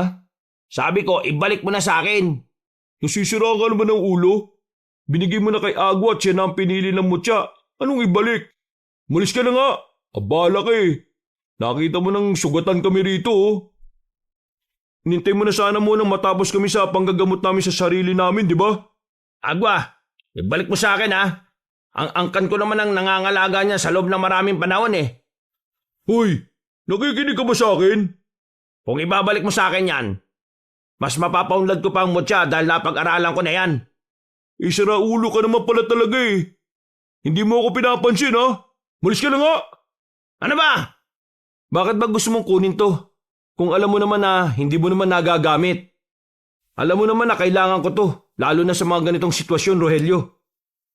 Sumalakay ng mga aswang, maraming nasaktan, at meron ding namatay. Tapos ikaw, ang inaatupag mo kukunin sa akin yung anting-anting. Dapat unahin mo yung mga kalugar mo para makapaganda na rin sila.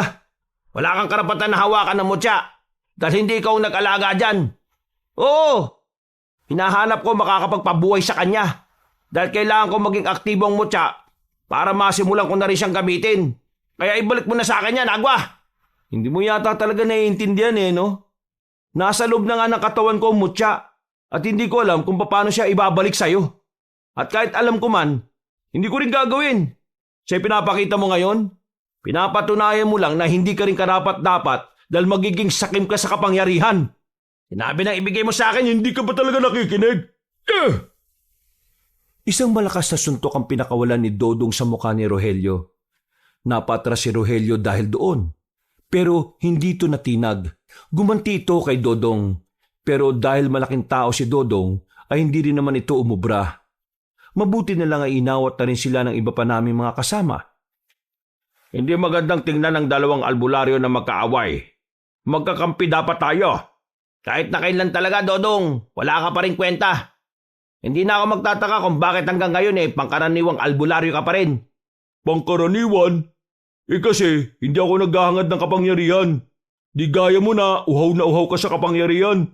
Kahit hindi naman talaga yung para sa'yo. Pagsisisihan nyo ito na hindi nyo binigay sa akin ng mutya. Ako lang ang nakakalam kung paano yan kontrolin. Nagkakamali ka, Rogelio. Tingin ko hindi ko kailangang kontrolin ng mutya. Dahil siya mismo ang nagkukusang tulungan ako sa mga bagay na dapat kong gawin. Sige na, umalis ka na rito. Bago pa kita ipabugbog sa mga nandito. Buisit ka. Tinuring pa naman kitang kaibigan tapos ganito pala ugali mo. Wala akong pakialam sa'yo.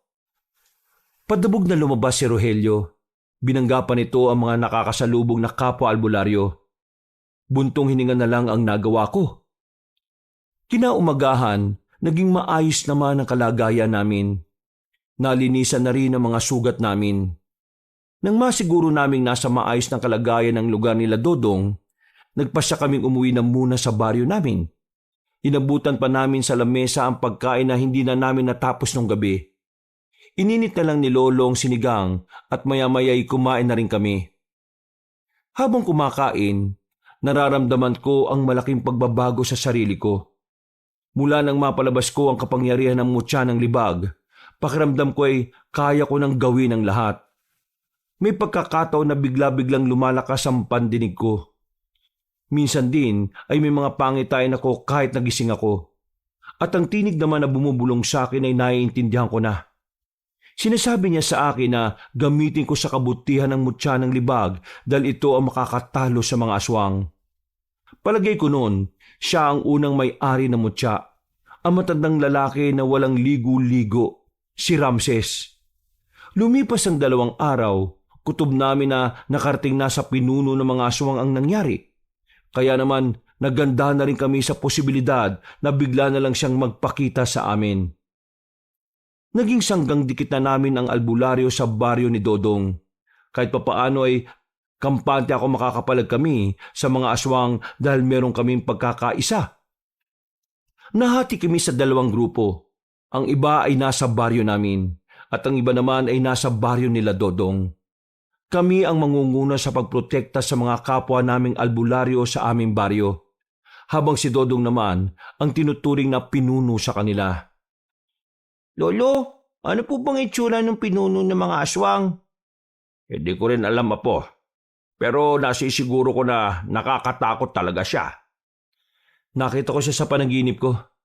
Nilarawan sa akin ng mutya kung anong itsura niya. Isa siyang matanda.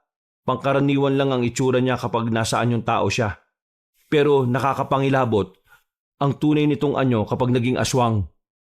Matangkad, maskuladong katawan na parang hindi ito matanda. Mukha itong demonyo. Demonyong makikita mo sa mga pelikula na literal na pumapatay. Napansin ko ang bahagyang takot sa mukha ni Angelito kaya itinigil ko na ang sinasabi ko. Maya-maya lang, sumapit na rin ang kinagabihan. Napakatahimik ng gabi, parang walang bahid ng panganib. Nagkukubli ang pangamba na bumabalot sa kapayapaan ng lugar. Apo, ano ba na mangyari ngayong gabi? Gusto kong malaman yung kung gaano ko kayo kamahal. Lolo, bakit po parang mawawala ka na kung magsalita kayo? Hindi naman sa ganon. Gusto ko lang naman na maging handa kayo sa mga pwedeng mangyari. Pinapangako ko po na walang mangyayari sa atin. Gagawin ko ang lahat para protektahan ko kayo. Pinagpatuloy na lang namin ang paglalakad para pumunta sa bungad ng baryo namin. Naghintay kami ng naghintay roon hanggang 12:00, pero walang umaataking aswang. Nakontak din naman namin sila Dodong. Wala rin doong mga nilalang. Akala namin ay nagkamali kami ng kalkula na hindi sila lalabas ng lungga. Nabigla na lang kami nang makatanggap kami ng balita na sa lugar nila Doña Marta nagpunta ang mga aswang. Mabuti na lang ay meron ng tao sa mansyon. Ang mga kasambahay at mga gwardya doon ay pinagpahinga na muna. Kaya walang inabutan ng mga aswang doon. Ang problema nga lang ay ang ibang kamag-anak ni Doña Marta. Sila ang naabutan, kaya sila ang mga nadali. Grabe, brutal. Kahit matanda na oh. Nakatayo kami sa harap ng isang bahay na malapit lang din sa mansyon. Pamamahay yun ng pinsan ni Doña Marta. Sa bakuran, makikita ang mga nakahandusay na bangkay.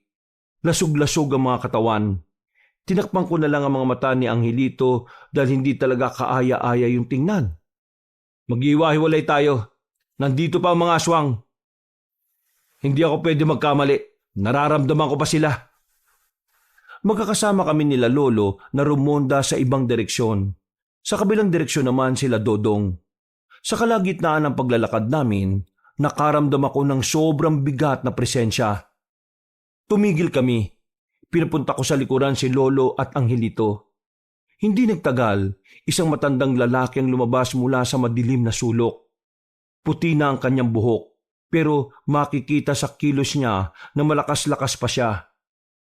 Tumayo siya sa harapan namin. Ngumiti ng malapad na parabang hindi niya kami kalaban. Kilalang kilala ko mukhang yon dahil nang makita ko siya sa panaginip ko, ay napakalinaw ng mukha niya. Magandang gabi sa inyong tatlo. Ako ba ang hinahanap ninyo? Ikaw ang pinuno ng mga aswang? Ikaw ang binuhay ng mga kauri mo para magasik ulit ng lagim? Tama ba ako? Tama ka. Ako nga. Pero mali ka sa parting maghahasik ako ng lagim. Sabihin na lang nating meron akong gustong balikan. Meron lang akong gustong singilin. Hindi mo na sila madadampian ng mga kamay mo. Nasa ligtas na lugar na sila. Kaya ngayon, kami na ang haharapin mo, Vendetta. Masyado ka namang mainit. Kalma ka lang. Hindi naman ako nandito para makipagpatayan sa inyo eh. Meron akong gustong ialok sa iyo. Nagkatinginan kami ni Lolo. Base sa tingin din sa amin ng matandang nasa harapan naman namin ay mababasa kong meron talaga siyang binabalak. Kaya naman hindi ako naging kampante. Agwa ang pangalan mo, hindi ba? Bagay na bagay, parang pinagbiyak na bunga. Mukhang tinadhanang maging magkasama. Agwa, Vendetta. Hindi mo ba naisip? Ikaw at ako, magkakampi? Magkakampi eh. Nahihibang ka na ba? Kahit na kailan, hindi ako kakampi sa kagaya mong ubod na kasamaan. At kanino ka kakampi? Saan ka ng mga taong umabuso sa kapangyarihan nila? Saan ka ng mga babaylan? Kay Marta? Anong alam mo sa katauhan ng taong yon para kampihan mo? Narinig ko na ang kwento niya. At hindi ang kwento ko. Paano mo maintindihan ang pinakapuso ng nakaraan kung isang bersyon lang ang handa mong pakinggan? Nakita kong bumakas ang lungkot at galit sa mukha ni Vendetta. Sa mga sandaling yon ay mas lalong bumigat ang presensya na nararamdaman ko. Nararamdaman ko na rin ang galit niya habang nagsasalita. Nananahimik ang angka ng mga aswang sa isang tagong lugar sa gubat. Pero bigla silang dumating. Nung una, sinabi nilang tutulungan nila kaming maipakilala sa mga tao. Nangako sila sa amin na walang mananakit sa amin, na magiging normal na lang ang pananatili namin dito sa mundo. Matagal na namin pangarap yon, ang matanggap sa lipunan na ito. Dahil sa simula pa lang naman, hindi naman talaga kami masasama. Kumakain lang kami ng mga hilaw na hayo pero nung panahon na yun di sumagi sa isipan namin na tumikim ng tao. Dahil sa matatamis na salita ng mga babaylan, sumama kami sa kanila. Nagulat na lang kami nang biglang may mga humuli sa amin. Habang naglalakbay na kami sa kagubatan, kalaunan nalaman ko na tauhan din pala yun ng mga babaylan. Tinredor nila kami. Ang pangako nila sa akin ay hindi nila tinupad. Pinaniwala nila kami na posibleng magkasundo ang tao at ang aswang. Pero sa huli, pinatunayan lang nila na hindi. Pinagpapapatay nila mga kauri ko. Lahat ng angkan, pati bata, matanda, at kahit na sinong aswang, kinuha nila mga dugo. Inipon na parabang normal na tubig lang sa kanila. Ako lang ang nakatakas noon.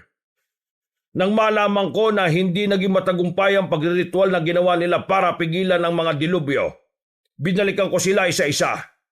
Ipinaghiganti ko ang mga mahal ko sa buhay. Pinagpapapatay ko mga babaylan. Pero hindi ko alam kung lahat sila ay naubos ko. Akala ko noon, matatahimik na ako kasi nakaganti na ako. Pero hanggang lumipas ang panahon, mas lalo kong naramdaman na kung gaano kalungkot ang mawalan ng mga mahal mo sa buhay. Hanggang sa nalaman ko, isang bagong henerasyon ng angka ng babaylan ang sumibol. Sa takot ko na lumitaw ulit ang mga babaylan, hinanap ko sila. Pero hindi ko alam, pinapahanap na rin pala ako ni Marta noon. At sa kasamaang palad, nagawa nila akong patayin. Ngayon, Agwa, sabi mo sa akin, sino ang tunay na masama ngayon? Sino ang tunay na demonyo? Nananahimik ang mga buhay namin pero pinagtaksilan nila kami. Hindi nila binagyang halaga ang buhay ng mga aswang na walang ginagawang masama sa kanila. Ang tingin lang nila sa mga kagaya namin ay mga kasangkapan. Kung ano man ang pinagdaraanan mo, hindi na rin yun tamang dahilan para manakit at pumatay kayo ng tao. Yung mga taong ginawa niyong alay para mabuhay ka, wala silang kasalanan sa inyo. Kaya bakit? Bakit niyo sila dinamay? Dahil ganun din ang ginawa nila sa amin. Hindi pa rin ako kumbinsido. Hindi mo ako makukuha. Kalaban ka pa rin ng kabutihan dahil masama ang mga ginagawa mo. Masama bang bigyan ng hustisya ang ginawa nila sa amin noon? Tapos na ang problema mo noon. Wala na ang mga taong gumagawa sa iyo ng kasalanan. Pero bakit hanggang ngayon nag-aahasi ka pa rin ng lagim? Hindi na ako magpapaliwanag pa, Agwa. Sumama ka sa akin. Tayong dalawa ang huhulmaan ng probinsyang ito. Ikaw ang representasyon ng mga tao at ako naman ang representasyon ng mga aswang. Magkakaroon tayo ng kasunduan para sa tunay na kapayapaan. Hindi mo ako maloloko. Ang dahilan kung bakit mo gustong maging kakampi ay dahil sa mutya na nasa akin. Gusto mo magamit yun para mas lalo ka pang lumakas. Hindi yung mangyayari. Nagsasayang ka lang ng oras. Bibigyan kita ng oras para makapag-isip. Pag-isipan mo na maigi, Agwa. Kapag tinanggap mo ang gusto kong mangyari, maraming buhay ang maliligtas. Palis na sana si Vendetta pero nagulat ako nang biglang dumating ang grupo ni Rogelio. Nakasalubong nila matandang aswang. Bigla-bigla na lang nilang inatake yon. Sinubukan ko silang pigilan para mailigtas sa mga buhay nila. Pero hindi nila ako pinakinggan. Nakita na lang namin na pinagbababalibag na ni Vendetta ang mga albularyo. Nagkanda-bali-bali ang buto ng mga yon dahil sa ginawa nito. Tanging si Rogelio na lang ang natitirang nakatindig. Rogelio! Huwag kang atake ha! Hindi mo kakayanin si Vendetta! Manahimik ka! Hindi ako duwag gaya mo! Sino kang tao ka? Sino ako? Ako lang naman ang papatay sa'yo! Ang lakas din ng loob mo ha! Manda ka sa akin! Wag! Sa pagnanais na mailigtas ko si Rogelio, muli kong napagana ang kapangyarihan ng mutya ng libag. Nagawa kong makalapit sa kanya ng sobrang bilis. Nahawakan ko siya at nailayo roon kahit siya ay nagulat din. Pasensya ka na, Vendetta ha? Kahit naintindihan ko ang pinanggagalingan ng hinanakit mo, hindi ko pa rin haayaan na makapatay ka ng mas maraming tao. Hindi dahil pinoprotektahan ko ang mga taong kinamumuhian ko, kundi dahil ayoko nang madagdagan pa ang mga kasalanan mo. Kung magsalita ka parang may malasakit ka sa akin ah!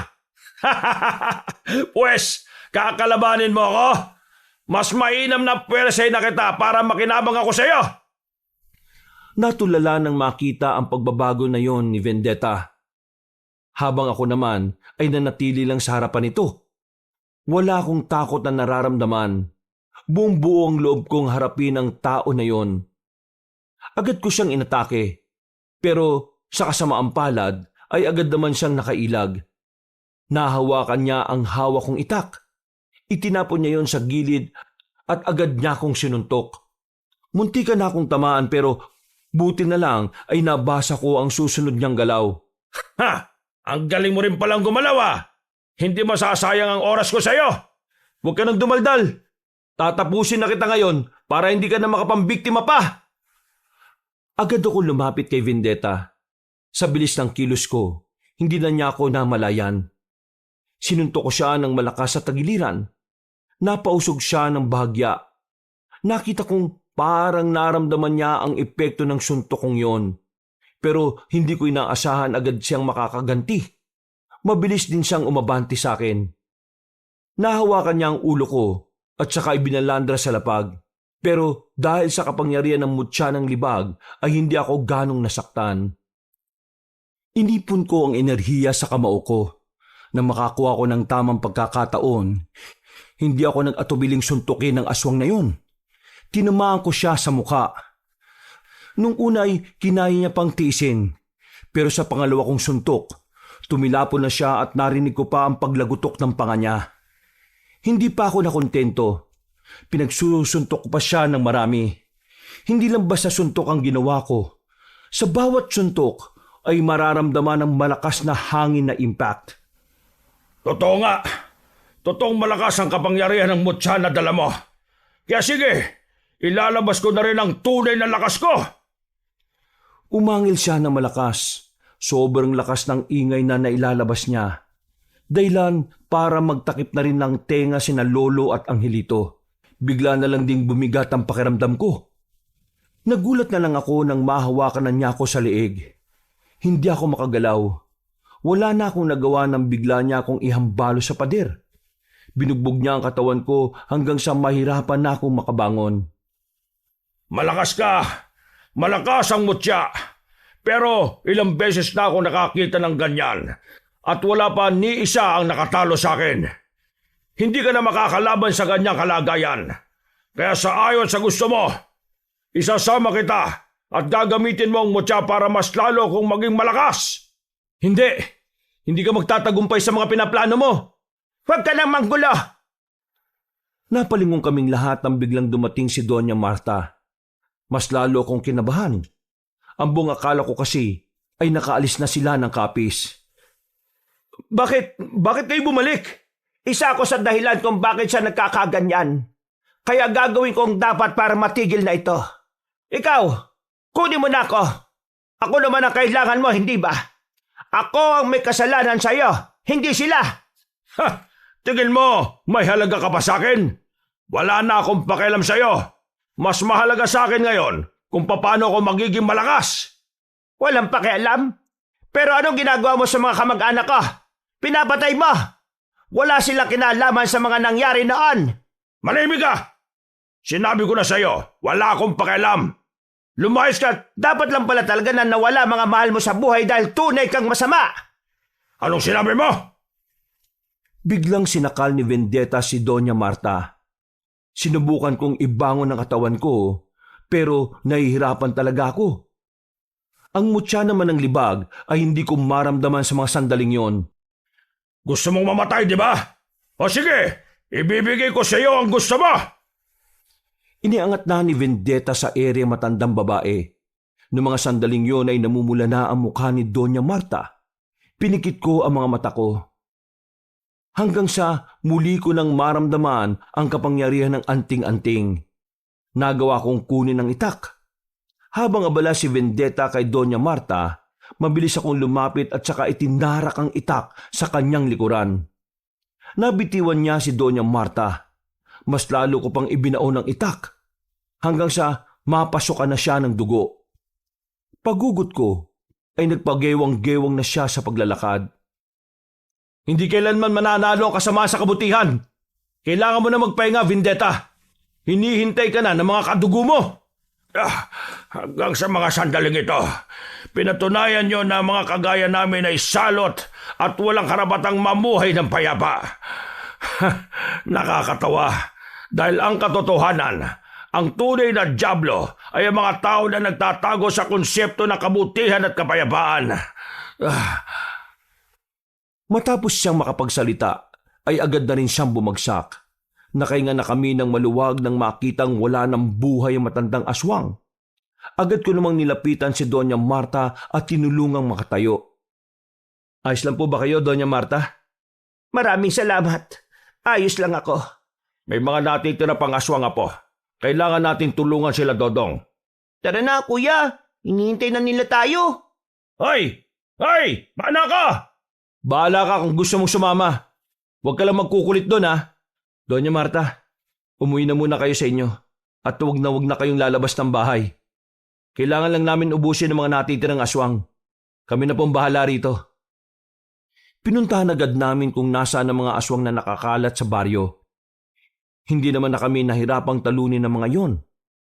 Ilang minuto lang ay tuluyan na namin silang napuksa. At mula noon, naibigay na rin namin ang hustisya para sa mga taong nabiktima nila. Naibigay na rin namin ang kapayapaan na para sa kanila. Ilang araw matapos ang labanan, balik na sa normal ang buhay namin. Kami na ang kinuwang opisyal na manggagamot ng pamilya nila Doña Marta. Medyo natuwa naman ako kasi nagbago na rin ang ugali ng matandang babae. Hindi na siya matapobre, pero minsan may nitid pa rin talaga ang ulo. Sa lahat ng mga nangyari, masasabi ko talagang walang may dudulot na maganda ang paghiganti. Kahit na ganun pa kalalim ang dahilan nito, hahantong at hahantong pa rin sa malungkot na katapusan ng lahat. Kagaya na lang na nangyari sa pinuno ng mga aswang. Hanggang dito na lang po, Kabanong. Maraming salamat po sa inyong pagsubaybay at pinagpalang araw po at mabuhay po tayong lahat. Mga kabangers, mga kayanggaw, si Kabanong po uli. Bago po tayo magwakasay, gusto ko po sanang pasalamatan ng lahat ng mga sumubaybay sa storya natin ngayong araw na ito. Kung nagustuhan niyo po ang kwento ngayong araw, kung maaari po i-click niyo po ang subscribe button at ganoon na rin po ang notification bell para lagi po kayong nanonotify pag may mga bago tayong mga kwento. At huwag niyo na rin po kalimutan na mag-comment at mag-like. Kung medyo nabitin po kayo, iniimbitahan ko po kayong bisitahin ang iba pa natin mga channel. Ang Pamela Clamil Channel. Kung pwede rin pong mag-subscribe kayo dahil konti pa lang po mga subscriber doon at mag-iwan na rin po kayo ng comment at pindutin na rin ang like button. Ngayon kung medyo bitin pa rin kayo, iniimbitahan ko po kayong puntahan ang bagong channel natin, ang Kabanong version 2.0 kung saan meron na pong moving images doon. Kaya bukod sa may napapanood na kayo, mapapakinggan nyo pa rin ang ating magandang narration story na meron na pong music and effects. O di ba mas maganda? At huwag nyo rin pong kalimutan na pindutin ang subscribe button para makasama kayo sa first 100,000 subscriber ng channel na yon. At para hindi po kayo mahirapang hanapin, ilalagay po natin sa description o sa pinned comment ang mga links ng mga nasabing channel. Hanggang sa susunod na mga kwento, wakas!